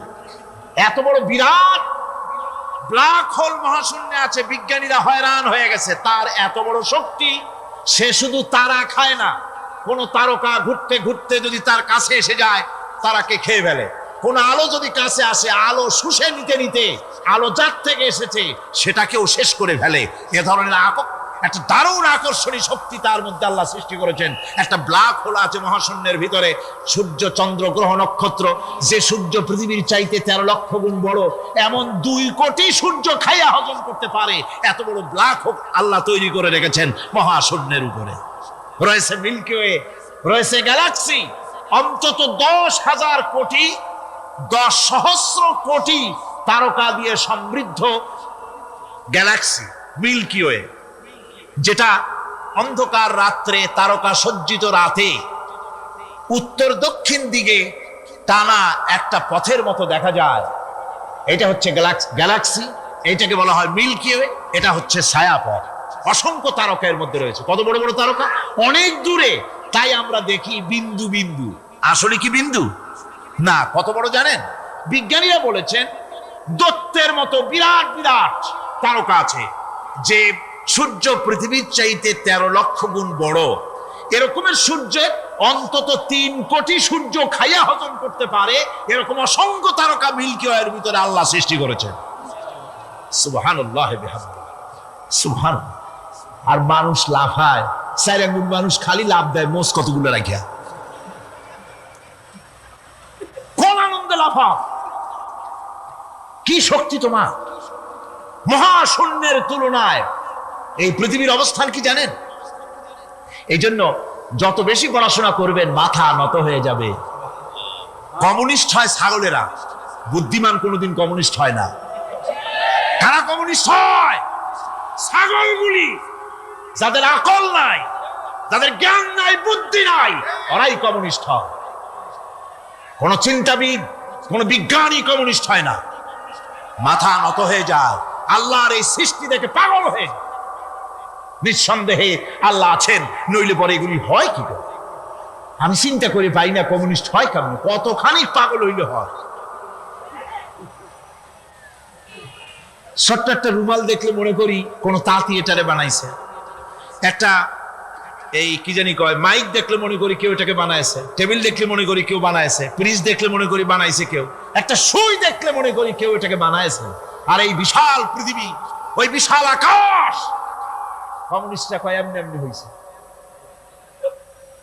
কয় বোতল খায় দৈনিক আল্লাহ যায়। আমার বন্ধুগণ, মাথা নত হয়ে আসবে চিন্তা করলে কি বিশাল সৃষ্টি আল্লাহ পাকের। এই ছায়াপথ, এই গ্যালাক্সি, এর তুলনায় পৃথিবীর অবস্থান কোথায়? পৃথিবীর অবস্থানটা হচ্ছে, আমার হাতে এটা একটি কলম। এই কলমটা কাগজের উপরে আমি যদি এই নিপটা রাখি, কাগজের ভিতরে নিপে যতটুকুন জায়গা টাচ করবে, মহাশূন্য গ্যালাক্সি মিল্কি ওয়ে, আল্লাহর ওই মহাশূন্যের তুলনায় পৃথিবীর অবস্থান একটা কলমের নিপে যতটুকুন জায়গা নেয়, এর থেকে বেশি নয়। এই যদি হয় পৃথিবী, তাহলে সেই পৃথিবীর মানুষ আপনি, আপনি কতটুকুন? সলিমুদ্দি বসিরুদ্দি খালি লাফা। আমার বন্ধুগণ, লাভ কি? লাভের চোটে বলে হ্যান করেঙ্গে তেন করেঙ্গে, লাঠি কে আমদার মুগুর ভরেঙ্গে। কয়েকদিন পর শোনা যায় শীত হয়ে পড়ছে, কিছু নাই। সুতরাং আল্লাহ পাকের অসীম সৃষ্টি জগৎ, এর সঙ্গে বিজ্ঞানের সংঘর্ষ কম, দুই একটা পয়েন্টে আছে। বাকি সবগুলিতে বিজ্ঞানের আবিষ্কার যত বাড়তেছে, আল্লাহরে চেনা, সৃষ্টি জগৎকে জানা মানুষের জন্য তত সহজ হচ্ছে। এই কথাগুলি আমি সামনের দিকে আরো বলবো ইনশাআল্লাহ। সবাই বলেন ইনশাআল্লাহ, যাতে আমাদের বুঝে আসে। আর রহমান আল্লামাল কোরআন, কোরআন শিখিয়েছেন আমাদেরকে। রহমান এমন নিয়ামত দিয়েছেন যার মধ্যে সব আছে। মানুষ সৃষ্টির ব্যাপারে, মানব সৃষ্টির ব্যাপারে নির্ভুল তথ্য যদি পেতে হয়, তাহলে কার কাছে যাব? জোরে কন। আল্লাহর কাছে যেতে হবে। আর আল্লাহর কাছে না যাইয়া মানব সৃষ্টির রহস্য যদি জানতে যাই ডারউইনের কাছে, তাহলে আপনার মামু হবে সুন্দরবনের বান্দরেরা। ঠিক কিনা? বান্দরেরা হবে মামু, শিম্পাঞ্জি ওরাং ওটাং হবে আপনার নানার দাদা। তার কারণ ডারউইন সাহেব বলেছেন, মানুষ এর পূর্বপুরুষ হলো বাঁদর, শিম্পাঞ্জি, ওরাং ওটাং। এটা হলো তার থিওরি অফ ইভলিউশন। বিবর্তনবাদের, এই বিবর্তনবাদের থিওরি পেশ করতে গিয়ে তিনি বলেছেন মানুষ হলো বান্দরের জাত। আরে বেটা, তুই বান্দরের জাত। নিজের লেজ কাটিয়া সকলের লেজ কাটা আরম্ভ করতে যাচ্ছে। কি পাগলের পাগল, মানুষ হয়েছে বান্দরের জাত। আশ্চর্য কথা। কেমনে কইলে? তো বললো যে শিম্পাঞ্জি দেখছে, তো সে শিম্পাঞ্জি দেখে তার মনে হয়েছে যে মানুষ ওইরকমই তো দেখা যায়, তো মানুষ বুঝি বান্দর থেকেই আসছে। আমি বলি, পৃথিবীতে এমন পাগল আমি কোনোদিন দেখিও নাই, শুনিও নাই যে কোনো পাগল পাবদা মাছ দেখে বলেছে যে এটা হচ্ছে বোয়াল মাছের পূর্বপুরুষ। টাকি মাছ দেখে কোনো ছাগলেও বলেছে আজ পর্যন্ত যেটা হলো শোল মাছের পূর্বপুরুষ। পুঁটি খাইতে খাইতে আস্তে আস্তে বিরাট শোলে পরিণত হয়ে গেছে, কোনো পাগলেও বলেনি। আচ্ছা, মেনে নিলাম ডারউইন সাহেবের থিওরি, মেনে নিলাম 1 সেকেন্ডের জন্য যে বান্দর থেকেই মানুষ হয়েছে। এখনো তো বানর প্রজাতি আছে না? শেষ হয়ে গেছে? আছে কিনা? তাহলে সুন্দরবনে যান, যে দেখুন কোন বাঁদর কি এ পর্যন্ত দেখা গেছে যে কোমর পর্যন্ত মাংসের মতো হয়ে গেছে? আর একটু দুধ আর পনির আর একটু এই শুটকি মাছ, লোট্টা ফিশ খাওয়াইলে আর কদিনের মধ্যে এই বান্দরটা মানুষ হয়ে যাবে। হয়েছে এরকম? বাঁদরের 12 আনা মানুষ হয়ে গেছে, 14 আনা মানুষ হয়ে গেছে, আর অল্প একটু বাকি। এরকম দেখা গেছে কোথাও? দেখা যায়। এগুলি পাগলামি কথা, পাগলামি কথা।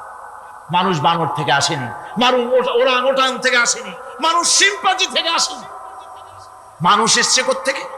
তা জানতে হলে এই নির্মূল তথ্য জানার জন্য আসতে হবে কোরআনের কাছে। কার কাছে? আল্লাহ রাব্বুল আলামিন তার হাবিবের মুখ থেকে মানব সৃষ্টি রহস্য তিনি উদ্ঘাটন করে দিয়েছেন। তিনি বলেছেন, দুনিয়াবাসীকে শুনিয়েছেন, ফালয়ানজুরিল ইনসানু মিম্মা খুলিকা মিম্মা ইন দাফিকিন ইয়াখরুজু মিন বাইনিস সুলবি ওয়াত তারাইব। আল্লাহ পাক বলেন, মানুষ কি তার সৃষ্টি রহস্য দেখে না? কেমনে তাকে আমি সৃষ্টি করেছি? মায়ের বক্ষ পিঞ্জর থেকে, বাপের পৃষ্ঠ থেকে সবেগে নির্গত এক ফোঁটা নাপাক পানি দিয়ে আমি আল্লাহ মানুষকে সৃষ্টি করেছি। বান্দর থেকে নয়, ওরাংওটাং থেকে নয়, সিম্পাজি থেকে নয়। মানুষের অরিজিন মানুষ। আদম থেকে তোমরা জন্মগ্রহণ করেছো, আদম এসেছে মাটি থেকে, তোমরা এসেছো আদম থেকে। সুবহানাল্লাহি ওয়া বিহামদিহি। এটাই হলো মানব সৃষ্টি রহস্যের কথা আল্লাহ পাক বলে দিয়েছেন।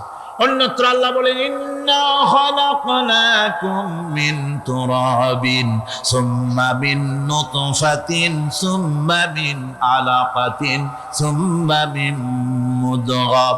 নিষ্প্রাণ মাটি থেকে তোমার উৎপত্তি হয়েছে, আর এই নিষ্প্রাণ মাটি দিয়ে তোমাকে তৈরি করা হয়েছে। এগুলি মাতৃগর্ভের ভিতরে গিয়া নাপাক পানি ফোঁটা জমাট রক্ত হয়েছে, গোশত হয়েছে, তারপরে মানুষের আকৃতি দিয়েছি, আর এরপরে বাচ্চার আকারে মায়ের পেট থেকে আমি আল্লাহ মানুষ করে তোমাকে বের করেছি। সুতরাং মানব সৃষ্টি রহস্যের কথা বিজ্ঞানের সাথে যেটা সাংঘর্ষিক হবে কোরআনের সাথে, আমরা সেটা মানতে পারি না। আমাদেরকে মানতে হবে মূল জ্ঞানের কিতাবটা। মূল জ্ঞানের কিতাব কোনটা? জোরে কম তো কোনটা? এখানে সব কথা আল্লামাল কোরআন। কোরআন শিখিয়ে মানুষকে আল্লাহ পাক সবচাইতে বড় দয়া করেছেন, এর থেকে বড় দয়ার হয় না। কোরআন শিখিয়েছেন আমাদের, যার মধ্যে সমস্ত তথ্যের কথা আল্লাহ পাক বলেছেন। The universe and doctor Einstein বইয়ের ভিতরে লেখা হয়েছে যে একদিন এমন হবে যখন ধীরে ধীরে সূর্য তার আলো হারিয়ে ফেলবে, চন্দ্র নিষ্প্রভ হয়ে যাবে, আর পৃথিবী আস্তে আস্তে তার গতি হারিয়ে ফেলবে। একথা আজকের বিজ্ঞানীরা অথবা আজ থেকে কয়েক বছর আগের বিজ্ঞানীরা একথা বলছেন। কিন্তু রাসূল করিম সাল্লাল্লাহু আলাইহি ওয়াসাল্লামের মুখ থেকে আজ থেকে 1400 বছর আগে, যিনি বিজ্ঞানাগারে মোটেও পড়াশোনা করেননি, লিখতে জানেন না, পড়তে জানেন না, সই করতে জানেন, বিজ্ঞান আসছে কথা বলছে, সেই কথা 1400 বছর 1500 বছর আগে রাসূল করিমের মুখ থেকে আল্লাহ পাক বলছেন। কোরআনে কারীম বলছে, ইয়াসআলু আইয়ানা ইয়াউমুল কিয়ামা ফাইদা বারিকাল বাসারু ওয়া খাসাফাল কামারু ওয়া জুমিআশ শামসু ওয়াল কামার। এই রাসূলের কাছে জিজ্ঞাসা করে কিয়ামত কবে হবে? আল্লাহ পাক বলেন, বলে দিন যেদিন চন্দ্র তার আলো হারিয়ে ফেলবে, যেদিন সূর্য তার আলো হারিয়ে ফেলবে, আর চন্দ্র আর সূর্য সব একাকার হয়ে যাবে। ওরা বলছে চাঁদে আলো থাকবে না, সূর্য আগের থেকে তার উত্তাপ এবং আলো স্তম্ভিত হতেছে, এবং হতে হতে এমন এক পর্যায়ে আসবে যখন সূর্য আলো হারিয়ে ফেলবে। বিজ্ঞানীরা গত 4-5 বছর আগে এ বক্তব্য রেখেছেন, কিন্তু 1400 বছর আগে বিজ্ঞানের লালনাগারে লেখাপড়া না করে হুজুরের মুখ থেকে আল্লাহ কথা বলে দিয়েছেন। তাহলে বিজ্ঞানের আসল কিতাব কোনটা? জোরে বলেন কোনটা? আল্লাহ পাক আরো বলেন, ইজাশ শামসু কুবিরাত ওয়া ইযান নুজুমু কাদারাত ওয়া ইযাল জিবালু সুজ্জিরাত। তারকাগুলি, সূর্যের আলো থাকবে না, নক্ষত্রগুলো স্থানচ্যুত হয়ে যাবে, কক্ষচ্যুত হয়ে যাবে, পাহাড়গুলিকে পরিচালিত করে দেওয়া হবে, কিছুই থাকবে না, সব শেষ হয়ে যাবে। বিজ্ঞানীরা আজ বলতেছে যে সব শেষ হয়ে যাবে, কিছুই থাকবে না, সব শেষ হবে। বিজ্ঞানীরা বলতেছেন, কোরআন অনেক আগে বলেছে, কুল্লু মান আলাইহা ফান ওয়া ইয়াবকা ওয়াজহু রাব্বিকা যুল জালালি ওয়াল ইকরাম। সব শেষ হয়ে যাবে, বিশ্বে যা কিছু আছে সব লয় হবে, ক্ষয় হবে, ধ্বংস হবে, কিচ্ছু থাকবে না। থাকবেন শুধু আল্লাহ সুবহানাহু ওয়া তাআলা। সুবহানাল্লাহি ওয়া বিহামদিহি। কোরআনে কারীম এ কথা বহু আগে আমাদেরকে জানিয়ে দিয়েছে। সুতরাং আসল জ্ঞানের কিতাবটাই হচ্ছে কোরআনে কারীম। এই কোরআনের কাছে আমরা যত যেতে পারবো, যত কোরআন বুঝতে পারবো, ততই আমাদের জন্য আমরা সমৃদ্ধ হতে পারবো। আমাদের উপর আল্লাহর রহমত আসবে, আমরা সমাজ চালাতে পারবো, আমরা দেশ চালাতে পারবো, আমরা দুনিয়ায় শান্তি পাবো, আমরা আখিরাতেও মুক্তি লাভ করতে পারবো। কোরআনে কারীম সমস্ত বিজ্ঞানের উৎস, দর্শনের উৎস। এইটা না জানলে কিছুই জানা হয় না, এইটা জানা হলে সব জানা হয়। মানুষ যদি আল্লাহ রাব্বুল আলামিনকে জানতে চায়, চিনতে চায়, তার পদ্ধতি হচ্ছে তার সৃষ্টিকে জানা। তার সৃষ্টির মাধ্যমে তাকে চেনা যাবে। আল্লাহ পাক বলেন, আল্লাযীনা ইয়াযকুরুনাল্লাহা কিয়ামান ওয়া কুউদান ওয়া আলা জুনুবিহিম ওয়া ইয়াতাফাক্কারুনা ফী খালকিস সামাওয়াতি ওয়াল আরদ রব্বানা মা খালাকতা হাযা বাতিলা সুবহানাকা ফাকিনা আযাবান নার। আল্লাযীনা ইয়াযকুরুনাল্লাহা কিয়ামান ওয়া কুউদান ওয়া আলা জুনুবিহিম, যারা দাঁড়িয়ে, বসে, শুয়ে, এক কথায় সর্বাবস্থায় যারা আল্লাহ পাককে স্মরণ করে, তার আকাশ এবং জমিন সৃষ্টির ব্যাপারে চিন্তা ভাবনা করে, রাত এবং দিনের পরিবর্তনের চিন্তা করে, তার সৃষ্টি নৈপুণ্যতা নিয়ে যারা গবেষণা করে, তারাই হচ্ছে আল্লাহ পাকের খাঁটি বান্দা। একজন সত্যানুসন্ধানী। চোখের সামনে যখন নিখিল বিশ্বের অনুপরমাণু থেকে শুরু করে সূর্য, চন্দ্র, গ্রহ, নক্ষত্র, বিশাল আকাশ পর্যন্ত, গাছপালা, তরুলতা, সমুদ্র, মহাসমুদ্র, পশু পক্ষী ইত্যাদি যখন তার নজরে পড়ে, তখন একজন সত্যের অনুসারী ব্যক্তি, একজন সত্যের অনুসন্ধানী ব্যক্তি, তার মুখ থেকে বেসাক্তা স্বতঃস্ফূর্ত ভাবে নিজের অজান্তে মুখ থেকে যে শব্দটা বেরোয়, সে শব্দটা হচ্ছে আলহামদুলিল্লাহি রাব্বিল আলামিন। সমস্ত প্রশংসা হচ্ছে ওই আল্লাহ পাকের, যিনি এগুলিকে সৃষ্টি করেছেন। আর তিনি কোনো কিছু কি বেকার সৃষ্টি করেন নাই, খামোখা সৃষ্টি করেন নাই। প্রত্যেকটির পেছনে রয়েছে বিরাট বিরাট উদ্দেশ্য। এখানে মানুষের সবচাইতে বড় ভ্রান্তি, মানুষের সবচাইতে বড় ভুল, সেটা হলো এই, দুর্ভাগ্যজনক ভাবে সকল সৌন্দর্যের মহাশিল্পী আল্লাহ পাককে মানুষ ভুলে যায়। তারা প্রশংসা করে নদীর, প্রশংসা করে নারীর, নারীর অঙ্গ প্রত্যঙ্গ নিয়ে তারা কবিতা লেখে, নারীর সৌন্দর্য নিয়ে কবিতা লেখে, সাহিত্য রচনা করে, সূর্য নিয়ে, চন্দ্র নিয়ে, চাঁদের মায়াবী জ্যোৎস্না নিয়ে, এর সুন্দর সুষমা নিয়ে কবিতা লেখে, প্রজাপতির রং দিয়ে গান তৈরি করে, ফুলের সৌন্দর্য এবং তার সৌরভ দেখে মানুষ পাগল হয়ে যায়। এগুলির পিছনে গান, সাহিত্য ইত্যাদি কবিতা রচনা করে। কিন্তু এই সৌন্দর্য যিনি সৃষ্টি করেছেন সে আল্লাহ পাককে বেমালুম ভুলে যায়। আলহামদুলিল্লাহি রাব্বিল আলামিন। পড়েন সবাই, আলহামদুলিল্লাহি রাব্বিল আলামিন। এখানে আল্লাহ, প্রশংসা কার বলুন, কার? আল্লাহ নয়, আল্লাহ, আল্লাহ পাকের প্রশংসা। আল্লাহ হচ্ছে ইসমে জাত। আল্লাহ কি? ইসমে জাত। কোন ধরনের অনুবাদ দিয়ে আল্লাহ শব্দের ব্যাখ্যা বুঝানো যাবে না। আল্লাহ এটাকে যদি সৃষ্টিকর্তা লেখা হয় তাহলে আল্লাহ শব্দের হক আদায় হবে? সৃষ্টিকর্তা বলতে তো বুঝাই যায়, তা তো আছে খালেক, সৃষ্টিকর্তা না, সে নাম কি? খালেক। আল্লাহ এটাকে কোনো অনুবাদ দিয়ে সৃষ্টিকর্তা বলে বোঝানো যাবে না। আল্লাহ হচ্ছেন এমন, পৃথিবীতে যত ধর্মের লোকেরা তাদের স্রষ্টাকে ডাকে, কেউ বলে ভগবান, কেউ বলে ঈশ্বর, কেউ বলে পরমেশ্বর, কেউ বলে বিধাতা, কেউ বলে গড, কেউ বলে জিহ্বা। বলেন এরকম কথা? না বললে বুঝি কি বলে? একটি শব্দের প্রতিশব্দে স্ত্রীলিঙ্গে অন্য শব্দ আসবে। ভগবান বললে কি হবে? ভগবতী। ঈশ্বর বললে ঈশ্বরী। পরমেশ্বর বললে পরমেশ্বরী। বিধাতা বললে বিধাত্রী। গড বললে গডেস আসবে। এখন গড আরো বেকায়দা। গডটারে যদি উল্টায় দেন, এমন সর্বনাশ হবে যা বলার মতো না।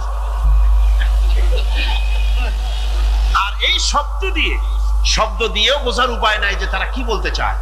শব্দকে খণ্ডিত যদি করা হয় তাও বোঝা যাবে না যে কি বলতে চায়। অথচ আল্লাহ পাক হচ্ছেন, আল্লাহ পাকের নাম হচ্ছে এমন একটি নাম, আমাকে যদি কেউ বলে যে অন্য কোনো ব্যাখ্যা চাই না, আল্লাহ দিয়ে আল্লাহরে বুঝায় দেন, তো আল্লাহ দিয়ে আল্লাহরে বুঝানো যাবে। এরকম কোরআনে কারিমের মধ্যে আল্লাহ আয়াতে কারিমা সেট করে রেখেছেন। সুবহানাল্লাহ। যদি আপনারা বলেন আমাকে যে আল্লাহ দিয়ে আল্লাহর পরিচয় করায় দেন, তো আমি বলবো আল্লাহ রাব্বুল আলামিন কোরআনে কারিমের মধ্যে বলেছেন, আল্লাহু লা ইলাহা ইল্লা হুয়াল হাইয়ুল কাইয়্যুম। কোন সূরা আছে? কোন আয়াতে? আয়াতুল কুরসি। পড়তে ইচ্ছা করে না? পড়েন আমার সাথে। আল্লাহু লা ইলাহা ইল্লা হুয়াল হাইয়ুল কাইয়্যুম। আল্লাহ হচ্ছেন তিনি যিনি ছাড়া কোনো উপাস্য নাই, কোনো ইলাহা নাই, কোনো মাবুদ নাই, যিনি ছাড়া আর কোনো ইবাদতের মালিক নাই, আর যিনি হচ্ছেন সদা জাগ্রত চিরঞ্জীব, সার্বভৌমত্বের একচ্ছত্র মালিক, যিনি সদা জাগ্রত চিরঞ্জীব, তিনি হচ্ছেন আল্লাহ। এখন কেউ যদি বলেন আল্লাহ অক্ষর কি, এক একটা অক্ষর বাদ দিয়া আল্লাহরে চিনায় দেন, তাও চিনানো যাবে। আল্লাহর প্রথম অক্ষর যদি বাদ দেন কি থাকবে? কোরআনে কারীম বলছে তা দিয়েও বোঝা যাবে। লিল্লাহি মা ফিস সামাওয়াতি ওয়া মা ফিল আরদ। আল্লাহ হচ্ছেন তিনি যার জন্য আকাশ আর জমিন, আকাশ এবং জমিনের একচ্ছত্র মালিক। এর মাঝখানে যা কিছু আছে সব কিছুর মালিকানা যার হাতের মুঠায়, তিনি আমার আল্লাহ। তিনি কে? আল্লাহ। এরপরে যদি বলেন আর একটা নাম ছেড়ে দেন, আলিফ সাল্লাম একটা নাম ছেড়ে দিলাম, তাহলে কি থাকলো? লাহ থাকলো, দুইটা অক্ষর থাকলো লাহু। এই লাহু দিয়েও আল্লাহ রাব্বুল আলামিনের সিফাতকে, তার গুণকে বোঝা যাবে। লাহু মাকালিদুস সামাওয়াতি ওয়াল আরদ। আল্লাহ পাক বলেন আসমান এবং জমিনের রিজকের চাবিকাঠি আল্লাহ পাকের হাতে, যাকে খুশি তিনি পর্যাপ্ত রিজেক দান করেন। কেউ যদি বলেন লামটাও ভালায় দেন, লামটাও ছেড়ে দেন, দিলাম নাম একটা ছেড়ে, থাকলো কি? একটা অক্ষর থাকলো হু। এই হু দিয়ে আমার আল্লাহরে চেনা যাবে। ওয়া হুয়াল গফুরুল ওয়াদুদুল আরশিল মাজিদ ফাআলুল লিমা ইউরিদ। আমার আল্লাহ হচ্ছেন তিনি যিনি ক্ষমাশীল, যিনি দয়াবান, যিনি বান্দাকে মহব্বত করেন, যিনি হচ্ছেন আরশে আজিমের মালিক, যা তিনি হচ্ছেন সেই মহান সত্তা যিনি যা খুশি তাই খুশি। সুতরাং আল্লাহ হচ্ছেন এমন এক লফজ, এমন এক নাম, এমন এক ইসমে জাত যার কোনো বিকল্প নাই, যা অনুবাদ করে আল্লাহকে স্রষ্টা বললে এটা সারবে না, সৃষ্টিকর্তা বললে সারবে না। আল্লাহ পাকের নামের বিরাট বিশাল ব্যাপক অর্থ রয়েছে। আল্লাহ রাব্বুল আলামিন এমন রব। বাংলাদেশের কুকুর আর আমেরিকা, ইউরোপের প্রধান দেশের কুকুর একরকম নয়। আমাদের দেশের পশু, ইউরোপ আমেরিকা শীত প্রধান দেশের পশু একরকম নয়। তার কারণ হলো আমাদের দেশে শীত কম, নাতিশীতোষ্ণ অঞ্চলের মধ্যে খানিকটা পড়ে যায়। এখানে পশুদের গায়ে কম পশম থাকলে কোনো অসুবিধা নাই। ভেড়া, ঘোড়া, কুকুর, বন্য প্রাণীকে কেউ তো কম্বল দেয় না, ল্যাপ দেয় না, রাজাই দেয় না, খাতা দেয় না, চাদর দেয় না। আল্লাহ রাব্বুল আলামিন তিনি এমন রব, শীত প্রধান দেশের পশুদের গায়ে পশম দিয়া চিরস্থায়ী কম্বল জড়ায় দিয়েছেন। এর নাম হচ্ছে রব। প্রতিপালনের পদ্ধতি, কি সুন্দর করে তিনি প্রতিপালন করছেন, কি সুন্দর করে তিনি পশু পক্ষীগুলিকে তাদের আহার জোগাড় করছেন, প্রতিপালন করছেন। তিনি রব, মানুষকে সৃষ্টি করেছেন, আমাদেরকে সৃষ্টি করেছেন, সব চাইছেন। সুবহানাল্লাহ ওয়া বিহামদিহি, সকল প্রয়োজন মিটিয়েছেন, একটা জিনিস বাদ রাখেন। আমাদের মুখে দাঁতের দরকার ছিল, মায়ের পেট থেকে দাঁত নিয়ে আসিনি। মায়ের পেট থেকে আসার পরে আমাদের খাবারের দরকার ছিল। লক্ষ্য করেন রব কারে বলে, লক্ষ্য করুন। মায়ের পেটের মধ্যে যখন ছিলাম, ওখানে কোনো রোগের জীবাণু ঢুকতে পারে নাই। ফি করারিন মাকিন, একটি সুরক্ষিত জায়গায় আল্লাহ রাব্বুল আলামিন বাচ্চাকে রেখেছেন, যেখানে কোনো সর্দি হবে না, জ্বর হবে না, সর্দি হবে না, ব্রঙ্কাইটিস হবে না, ডায়াবেটিস হবে না, প্রেসার হবে না। মায়ের পেটের মধ্যে বাচ্চাকে এমন জায়গায় আল্লাহ যত্ন করে রেখেছেন। এই বাচ্চা যখন মায়ের পেট থেকে বেরিয়ে এলো, তখন তার পরিবেশ অত্যন্ত খারাপ। এখানে পলিউশন আছে, এখানে কার্বন ডাই অক্সাইড আছে, এখানে বিষাক্ত হাওয়া আছে, এখানে দূষিত আবহাওয়া রয়েছে। প্রতি মুহূর্তে রোগ তাকে হামলা চালাতেছে। এই রোগের থেকে সে বাচ্চা বাঁচবে কি করে? এজন্য রব্বুল আলামিন তিনি এমন রব, মায়ের বুকের মধ্যে যে খাবার তৈরি করলেন বাচ্চার, ওই খাবারের মধ্যে বাচ্চার ওষুধ আল্লাহ পাক বানায়া দিলেন। মায়ের বুকের দুধ শুধু দুধ নয়, এটা ওষুধ। সুবহানাল্লাহ, এটা খাদ্য, এটা ওষুধ, এটা ভিটামিন, এটা ক্যালসিয়াম, এটা কার্বোহাইড্রেট, যা দরকার বাচ্চার জন্য সব আল্লাহ মায়ের দুধের মধ্যে দিয়ে দিলেন। যতক্ষণ বাচ্চা পেটে ছিল দুধ ছিল ঘন, যখন বাচ্চা মায়ের পেট থেকে বেরিয়ে এলো দুধটা হয়ে গেল পাতলা। এই পাতলা দুধটা খাবে, ওষুধ আছে এর মধ্যে, ভিটামিন আছে, খাইতে যেন বিস্বাদ না হয় একটু মিষ্টি দিয়ে দিলেন আল্লাহ, যাতে বাচ্চা মুখ ফিরায় না নেয়, সেজন্য খাইতে চায়। তারপরে যখন বাচ্চার হাড্ডি খেতে হবে, মাছ খেতে হবে, গোশত খেতে হবে, দুধের আর দরকার নাই। তার শরীরের ভিতরে রেজিস্ট্যান্স, রোগ প্রতিরোধক শক্তি তৈরি হয়েছে। এখন আরো ভালো খাবার দরকার। আল্লাহ রাব্বুল আলামিন মায়ের দুধকে শুকায় দিলেন, চুষলো আর পাওয়া যাবে না, দুধ শুকায় গেছে। এখন বাইরের খাবার খেতে হবে। আসছিল যখন মুখে দাঁত ছিল না, বাইরে যখন এলো দাঁতের যখন দরকার হলো, কোন আল্লাহর বান্দা কি আল্লাহর কাছে দরখাস্ত করেছেন যে আল্লাহ আমারে কয়েকখান দাঁত দাও, দাঁত ছাড়া আমি চাবাই কেমন? এই সবগুলি দাঁত কে সেট করে দিলেন? রব্বুল আলামিন দাঁতগুলিকে সেট করে দিলেন। মুখের মধ্যে দাঁত এসে গেল। আল্লাহ রাব্বুল আলামিন শরীরটাকে সাজিয়ে গুছিয়ে, হিউম্যান বায়োলজি যাকে বলা হয়, এই শরীরকে যে সুন্দর করে আল্লাহ পাক তৈরি করলেন, বলে শেষ করা যাবে না কত সুন্দর করে আল্লাহ পাক বানিয়েছেন। আপনার মাথার ভিতরে সেল তৈরি করা হলো, ব্রেন তৈরি করা হলো। এই ব্রেনটা শুকনা জায়গায় রাখা হয় নাই। শুকনা জায়গার মধ্যে ব্রেনটা যদি থাকতো, নড়াচড়া করে আপনার ব্রেনের যে টেকনোলজি আল্লাহ পাক ইউজ করেছেন সেটা অসুবিধাগ্রস্ত হতো।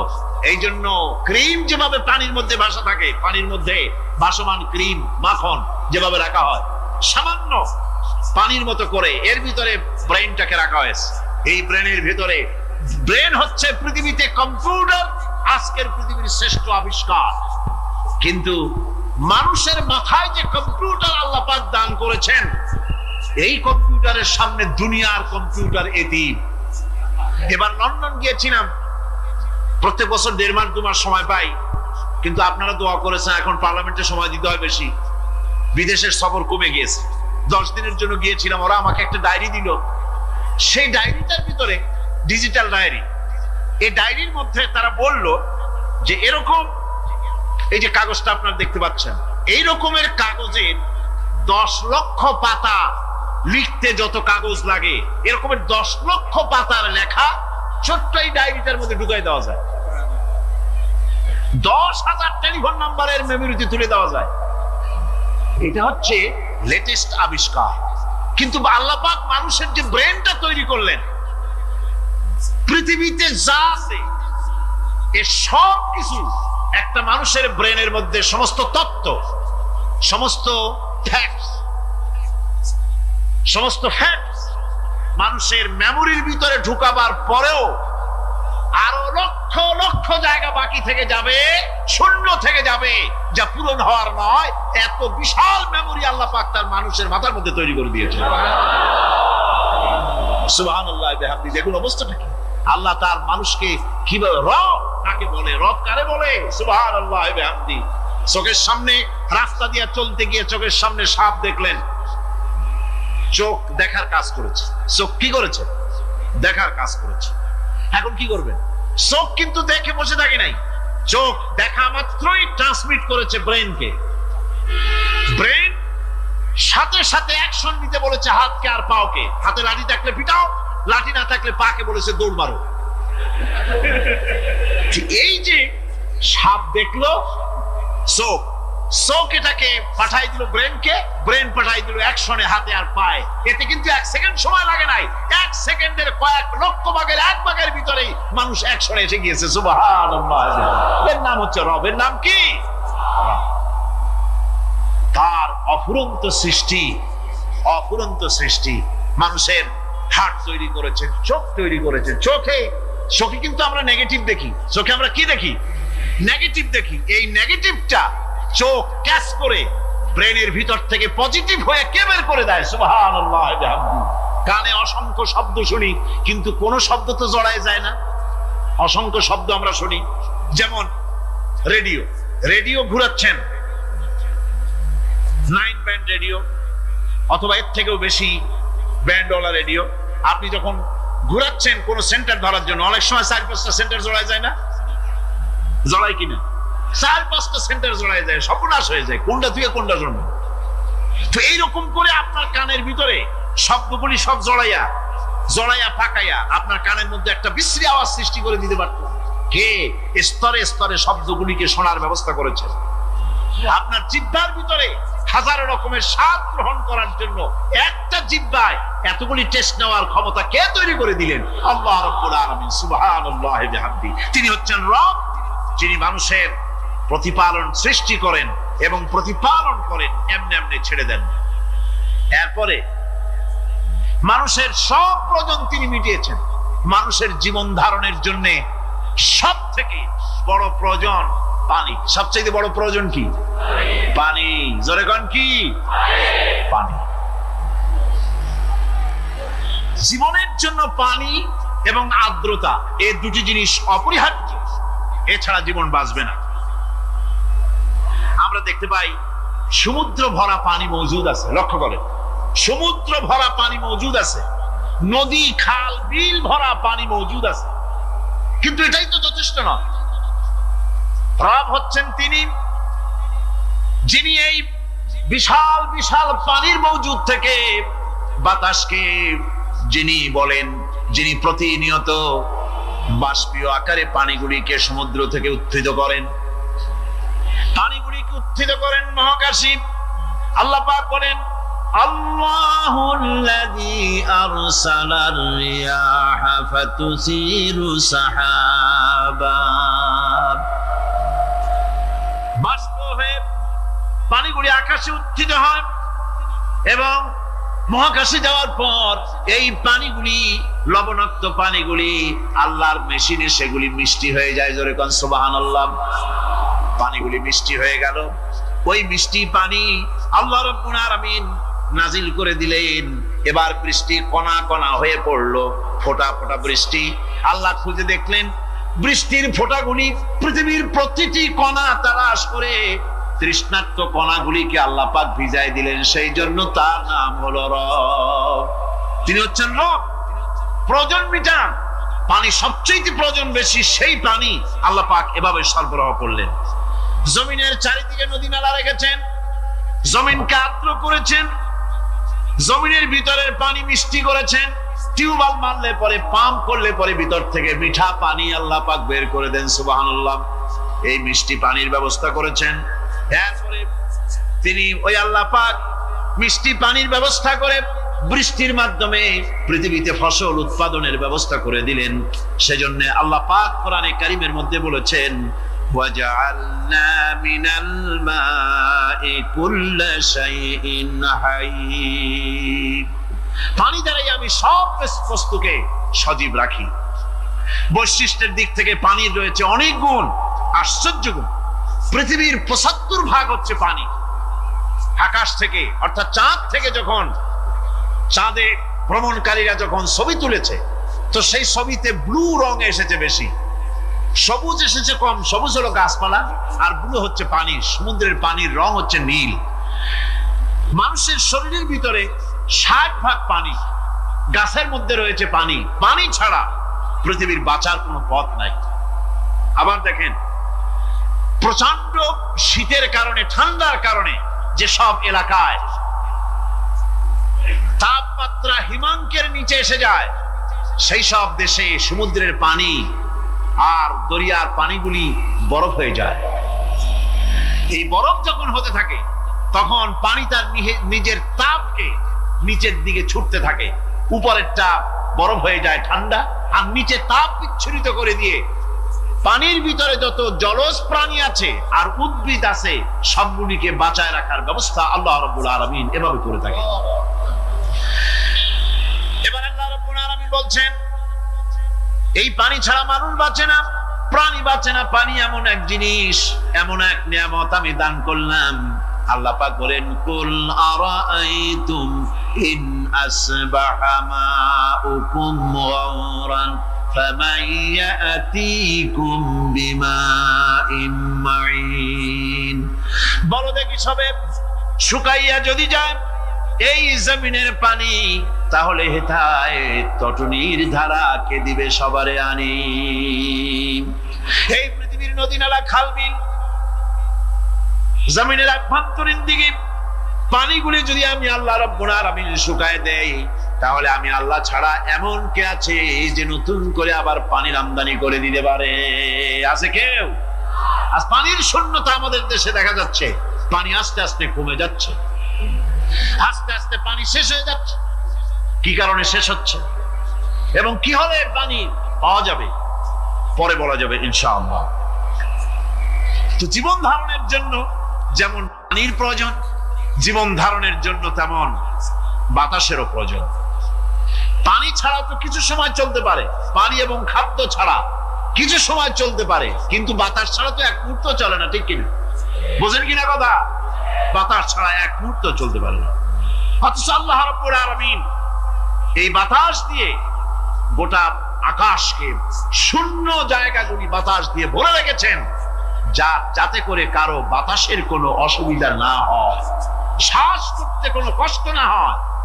প্রাণী জগৎকে বাতাস দিয়ে বাঁচিয়ে রাখার জন্য আল্লাহ পাক মহাশূন্যকে এভাবে সব এলাকা বাতাস দিয়ে ভরে রেখেছেন। এই জন্য তার নাম হচ্ছে রব। এটাই হচ্ছে রুবুবিয়তের নমুনা। আমার ভাইয়েরা, আল্লাহ রাব্বুল আলামিন পানি দিলেন, বাতাস দিলেন, খাদ্যের ব্যবস্থা করে দিলেন। শস্য শ্যামল এলাকায় আল্লাহ পাক সব জায়গাগুলিতে শস্য শ্যামল হোক অথবা উষর ধূসর মরুভূমি হোক, সারা পৃথিবী জুড়ে আল্লাহ রাব্বুল আলামিন খাবারের দস্তরখান বিছায় রেখেছেন। ওয়ামা মিন দাব্বাতিন ফিল আরদি ইল্লা আলাল্লাহি রিজকুহা। এই পৃথিবীর বুকে এমন কোন বিচরণশীল জীব নাই যেই জীবের রিজকের দায়িত্ব আমি আল্লাহ আমার নিজ হাতে গ্রহণ করি নাই। জোরে বলেন সুবহানাল্লাহ। সব রিজেক আমি ছড়ায় রেখেছি বিশ্ব জুড়ে সর্বত্র।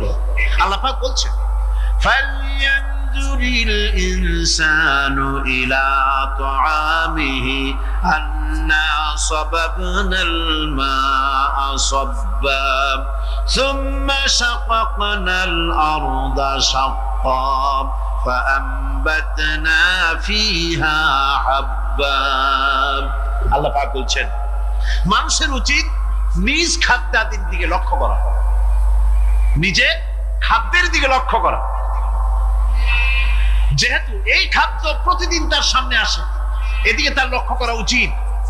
আমি কিভাবে আমি প্রথমে জমিনের উপরে পানি বর্ষণ করি, পরে জমিনকে দীর্ণ বিদীর্ণ করি, এরপরে জমিনের ভিতরে উর্বরা শক্তি আমি দান করি। কে বলতেছেন এই কথা? আল্লাহ পাক বলছেন। এরপরে আমি নানান জাতের ফসল ফলন তোমাদের জন্য আমি দান করে দেই।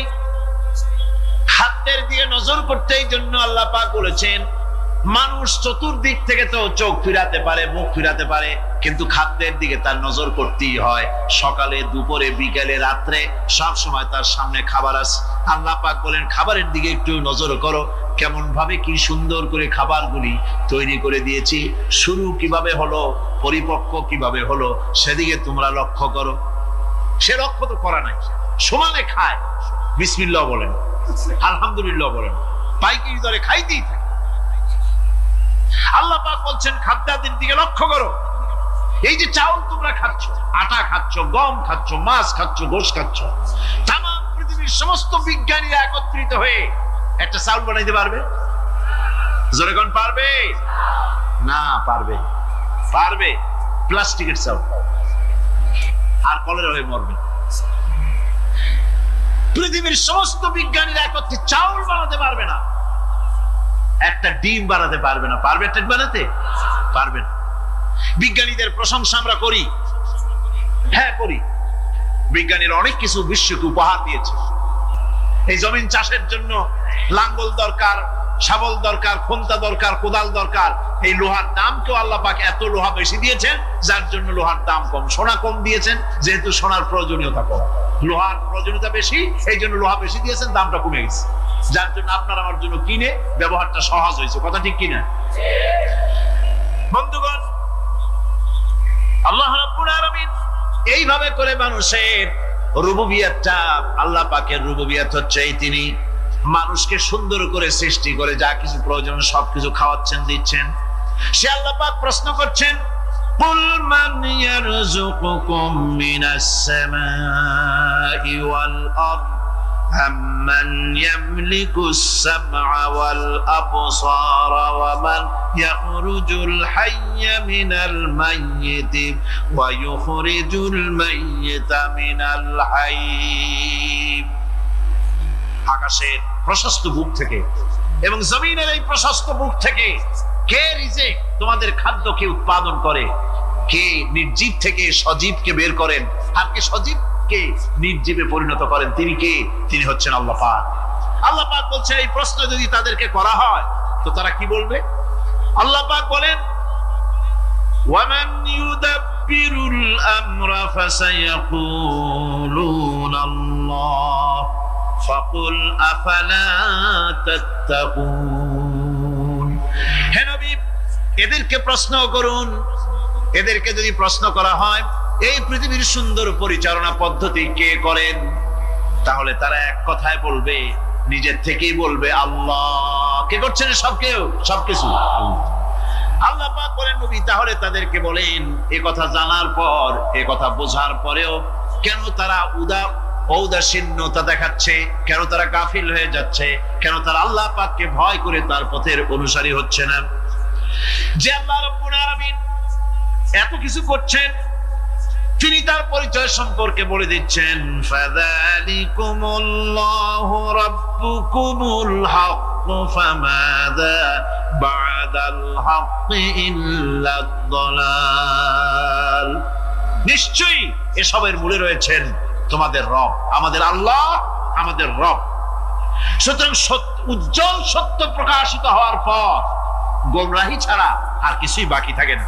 সুতরাং যারা সত্যের পথের অনুসরণ করতে চায় রবকে চিনতে হবে, আল্লাহ পাককে জানতে হবে এবং তাকে অনুসরণ করতে হবে, তাকে রব হিসাবে চিনতে হবে। আমার বন্ধুগণ, এটা হচ্ছে সেই রুবুবিয়ত ইলাহি যার দিকে হযরত মূসা আলাইহিস সালাম ইঙ্গিত করেছিলেন ফেরাউন যখন তাকে প্রশ্ন করেছিলেন ফামান রাব্বুকুমা ইয়া মূসা। হে মূসা, তোমাদের দুজনের রব কে? তোমাদের রব, তোমাদের প্রভু কে? তিনি জবাব দিলেন রাব্বুনাল্লাযী আ'তা কুল্লা শাইইন খালকাহু সুম্মা হাদা। রব হচ্ছেন আমাদের তিনি, যিনি নাকি আমাদের প্রতিপালক, আমাদেরকে সৃষ্টি করেছেন এবং আমাদেরকে হেদায়েত দিয়েছেন, সঠিক পথের দিশা দিয়েছেন। এখানে হেদায়েত হচ্ছে, এখানে হেদায়েত শব্দের অর্থ হচ্ছে সৃষ্টি শুধু করেন নাই, তাকে চলা, তার খাদ্য অনুসন্ধানে, তাকে বেঁচে থাকার সবকিছুর উপকরণ এর কমন সেন্স, এর সাধারণ জ্ঞান আল্লাহ পাক তার সাথে দিয়েছেন, তিনি হচ্ছে রব। আচ্ছা, একটা দৃষ্টান্ত দেই। এই হেদায়েতটা কি? এই হেদায়েতটা হচ্ছে, আপনাদের বাড়িতে যদি কারো বিড়াল থাকে, বিড়াল, বিড়াল বোঝেন তো না? কি বলে এটা? বিড়াল, বিলাই নাকি বলে? বিড়াল। এই বিড়াল যদি আপনাদের কারো বাড়িতে থাকে, তো বিড়ালের প্রসবকালীন অবস্থা দেখবেন, বিড়ালের প্রসব হবে, বাচ্চা দেবে। বিড়াল তখন ঘরের মধ্যে পেরেশান হয়ে ঘুরতে থাকে, একটা নিরাপদ জায়গা খোঁজে, একটা নিরাপদ জায়গা খোঁজে। প্রসব করার 2-3 দিন আগের থেকে খুঁজতে থাকে তার জন্য নিরাপদ জায়গা কোনটা। এরপরে খুঁজতে খুঁজতে প্রসবের দিন সে সত্যিকারের ঘরের মধ্যে সবচেয়ে কোনা কানা জায়গা যেটা, সেই রকমের একটা নিরাপদ জায়গা সে বেছে নিল। এরপরে বাচ্চা হলো। বাচ্চা হওয়ার পর এই বাচ্চার উপরে কেউ যেন আক্রমণ না করে, শত্রু যেন তার জায়গাটিতে না আসে, এই জন্য বাচ্চাটার তো হাত দিয়ে মায়ের মতো কোলে নিতে পারে না, সে আস্তে করে ঘাটটা কামড়ায় ধরে যাতে করে বাচ্চা ব্যথা না পায়। ওইভাবে করে ঘাট কামড়ায় ধরে, আজকে এই সিঁড়ির নিচে, কালকে ওই খাটের নিচে, পরশুদিন এই আলমারির কোনায়, এইভাবে বাচ্চাগুলি সরায় সরায় রেখে বাচ্চাকে প্রতিপালন করে। এই বিড়াল এই হেদায়েত দিলটা কে? যিনি দিলেন তার নাম রব। তিনি হচ্ছেন রব্বুল আলামিন। সন্তান প্রতিপালনের ব্যবস্থা শুধু দুনিয়ার মানুষকেই দেন নাই, প্রাণী জগৎ কেউ দিয়েছেন। সুবহানাল্লাহ। বলেন বলেন, মুরগির বাচ্চা হলো, ডিমের থেকে বাচ্চা বেরোলো, এই বাচ্চাগুলি হয়েছে গতকাল, আজকে বাচ্চাগুলি আদার খাচ্ছে মায়ের সাথে। হঠাৎ করে একটা চিল এলো, আর ওর মা একটা সিগন্যাল মারলো, সাথে সাথে বাচ্চাগুলি দৌড়াইয়া এমন পলান দিল, আপনি তো ভালো একাদশীর বাপেও তালাশ করে পাবে না যে মুরগির বাচ্চা পলাইল। এখন ওই বাচ্চাটিকে এই সিগন্যাল সম্পর্কে কে অবহিত করলো যে এইরকম একটা আওয়াজ শুনলে এটা ভীতির আওয়াজ, এটা সাইরেন, এটা বিপদ সংকেত, এটা ডেঞ্জার সিগন্যাল, এটা শুনলে দেখলে তাড়াতাড়ি করে আত্মগোপন করবা। কে শিখাইলো? কে শিখাইলো? আল্লাহ পাক শিখাইছে। এখন এক শ্রেণীর বুদ্ধিজীবী তারা আবার উল্টা কথা কয়। তারা বলে কি? তারা বলে যে মুরগি বাচ্চা, এই বাচ্চাতে দৌড় মারলো, এখানে আল্লাহ এইসব কিছু নাই, নাউযুবিল্লাহি মিন যালিক। তো এখানে কি আছে? কয় যে এখানে বিষয়টা হলো এই যে এই মুরগি আর মোরগ, ওর বাপ মা, এই দুজনের মধ্যে আছে সিলের ভয়, আছে শিয়ালের ভয়। ওই ভয় ওদের মধ্যে ছিল, এই মা বাপের ক্রসের মাধ্যমে বাচ্চা আসছে, কাজে ওই ভয়, বাপের যদি কোনো রোগ থাকে, মায়ের রোগ থাকে, তো এগুলি তো বাচ্চার মধ্যেও ঢোকে। তো ভয় হোক, সুখ হোক, দুঃখ হোক, এই অনুভূতি স্বাভাবিক প্রক্রিয়ার মাধ্যমে বাচ্চার মধ্যে ঢুকছে, আর সিল দেখে আওয়াজ শুনে সে আত্মগোপন করেছে। এইটা আমি পড়িয়া আমি আমার আলোচনা এক জায়গায় বললাম বুদ্ধিজীবীদের উদ্দেশ্যে, যদি সত্যিই তাই হয়, মোরগ আর মুরগি মা বাবার মধ্যেই ভয় আছে বলে বাচ্চার মধ্যেই ভয় ঢুকছে, সেই জন্য সে আত্মগোপন করছে, তাহলে আবার মানুষের ব্যাপারে কথাটা আনি। মানুষেরা সাপের ভয় করে না মহব্বত করে? কথার জবাব দিলে না, যখন তখন মনে হয় আপনারা সাপ বুঝি ভালোবাসেন। সাপ আমরা সকলেই ভয় পাই, মায়ও ভয় পায়, বাবাও ভয় পায়। এই মায়ের গর্ভে সন্তান এসছে, সন্তানের বয়স 2 বছর, 2.5 বছর, ঘরের মধ্যে কেউ ছিল না, ঘরের মধ্যে একটা সাপ আসছে, একটা সুন্দর সাপ, দেখতে সুন্দর, কিন্তু সে সাপে কামড়ালে মানুষ মরে যায়। ওই সাপটা মাথা উঁচু করে ফোনা ধরেছে। এই বাচ্চাটা কি সাপ দেখে দৌড় মারবে, না বাচ্চাটা ওই সাপটাকে ধরার জন্য সে এগিয়ে যাবে? কোনটা করবে? এগিয়ে যাবে। তাহলে মা বাপের ভয়, তাদের মা বাপের রক্তের মধ্যে, শিরার মধ্যে সব জায়গায় সাপের ভয়, তার মাধ্যমে বাচ্চা হিসেবে বাচ্চার মধ্যে সাপের মহব্বত হইল, কারণ ভয় হইল না কারণ বাচ্চা অবস্থা। সুবহানাল্লাহ। আমার বন্ধুগণ, মুরগির বাচ্চা কি হেফাজত করার জন্য বুদ্ধিমান প্রাণী মানুষ তার কাছে নাই বলে আল্লাহ রাব্বুল আলামিন তারে বাচ্চা অবস্থা থেকে বোঝার তৌফিক দিয়েছেন কোনটা ভয়ের আওয়াজ, কোনটা হলো বিপদের আওয়াজ। মানব সন্তানের প্রতিপালন করার জন্য তার মার বাবা আছে বলে ওই রকম করে পশুদের মধ্যে আল্লাহ বানান নাই, তাকে হেফাজত করার জন্য মা বাপ আছে বলে এই দায়িত্ব আল্লাহ পাক মা বাপের উপরে ছেড়ে দিয়েছেন। মা বাপ তাকে হেফাজত করে। রুবুবিয়তের প্রতিপালন, হেদায়েতের এই প্রতিপালন আল্লাহ পাক মানুষকে এভাবে করে তাদেরকে হেদায়েত দিয়েছেন, তার পথের চলার দিশা দিয়েছেন। পিঁপড়ার খাদ্য সংগ্রহের ব্যাপারটা দেখেন, পিঁপড়ার আছে দারুণ ঘ্রাণ শক্তি। কোথায় খাবা? 5 তলায়। আপনি মিষ্টি খাচ্ছেন, রসগোল্লা থুয়ে দেন, তারপরে দেখেন কোন জায়গায় দিয়ে পিঁপড়া এসে জমের খাওয়া খায়, ঠিক কিনা? দেখেন তার কত তীব্র ঘ্রাণ শক্তি, সেখানে চলে যাচ্ছে।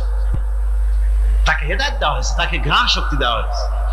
চিল, শকুন, ঈগল কোথায় থাকে বুঝেন না?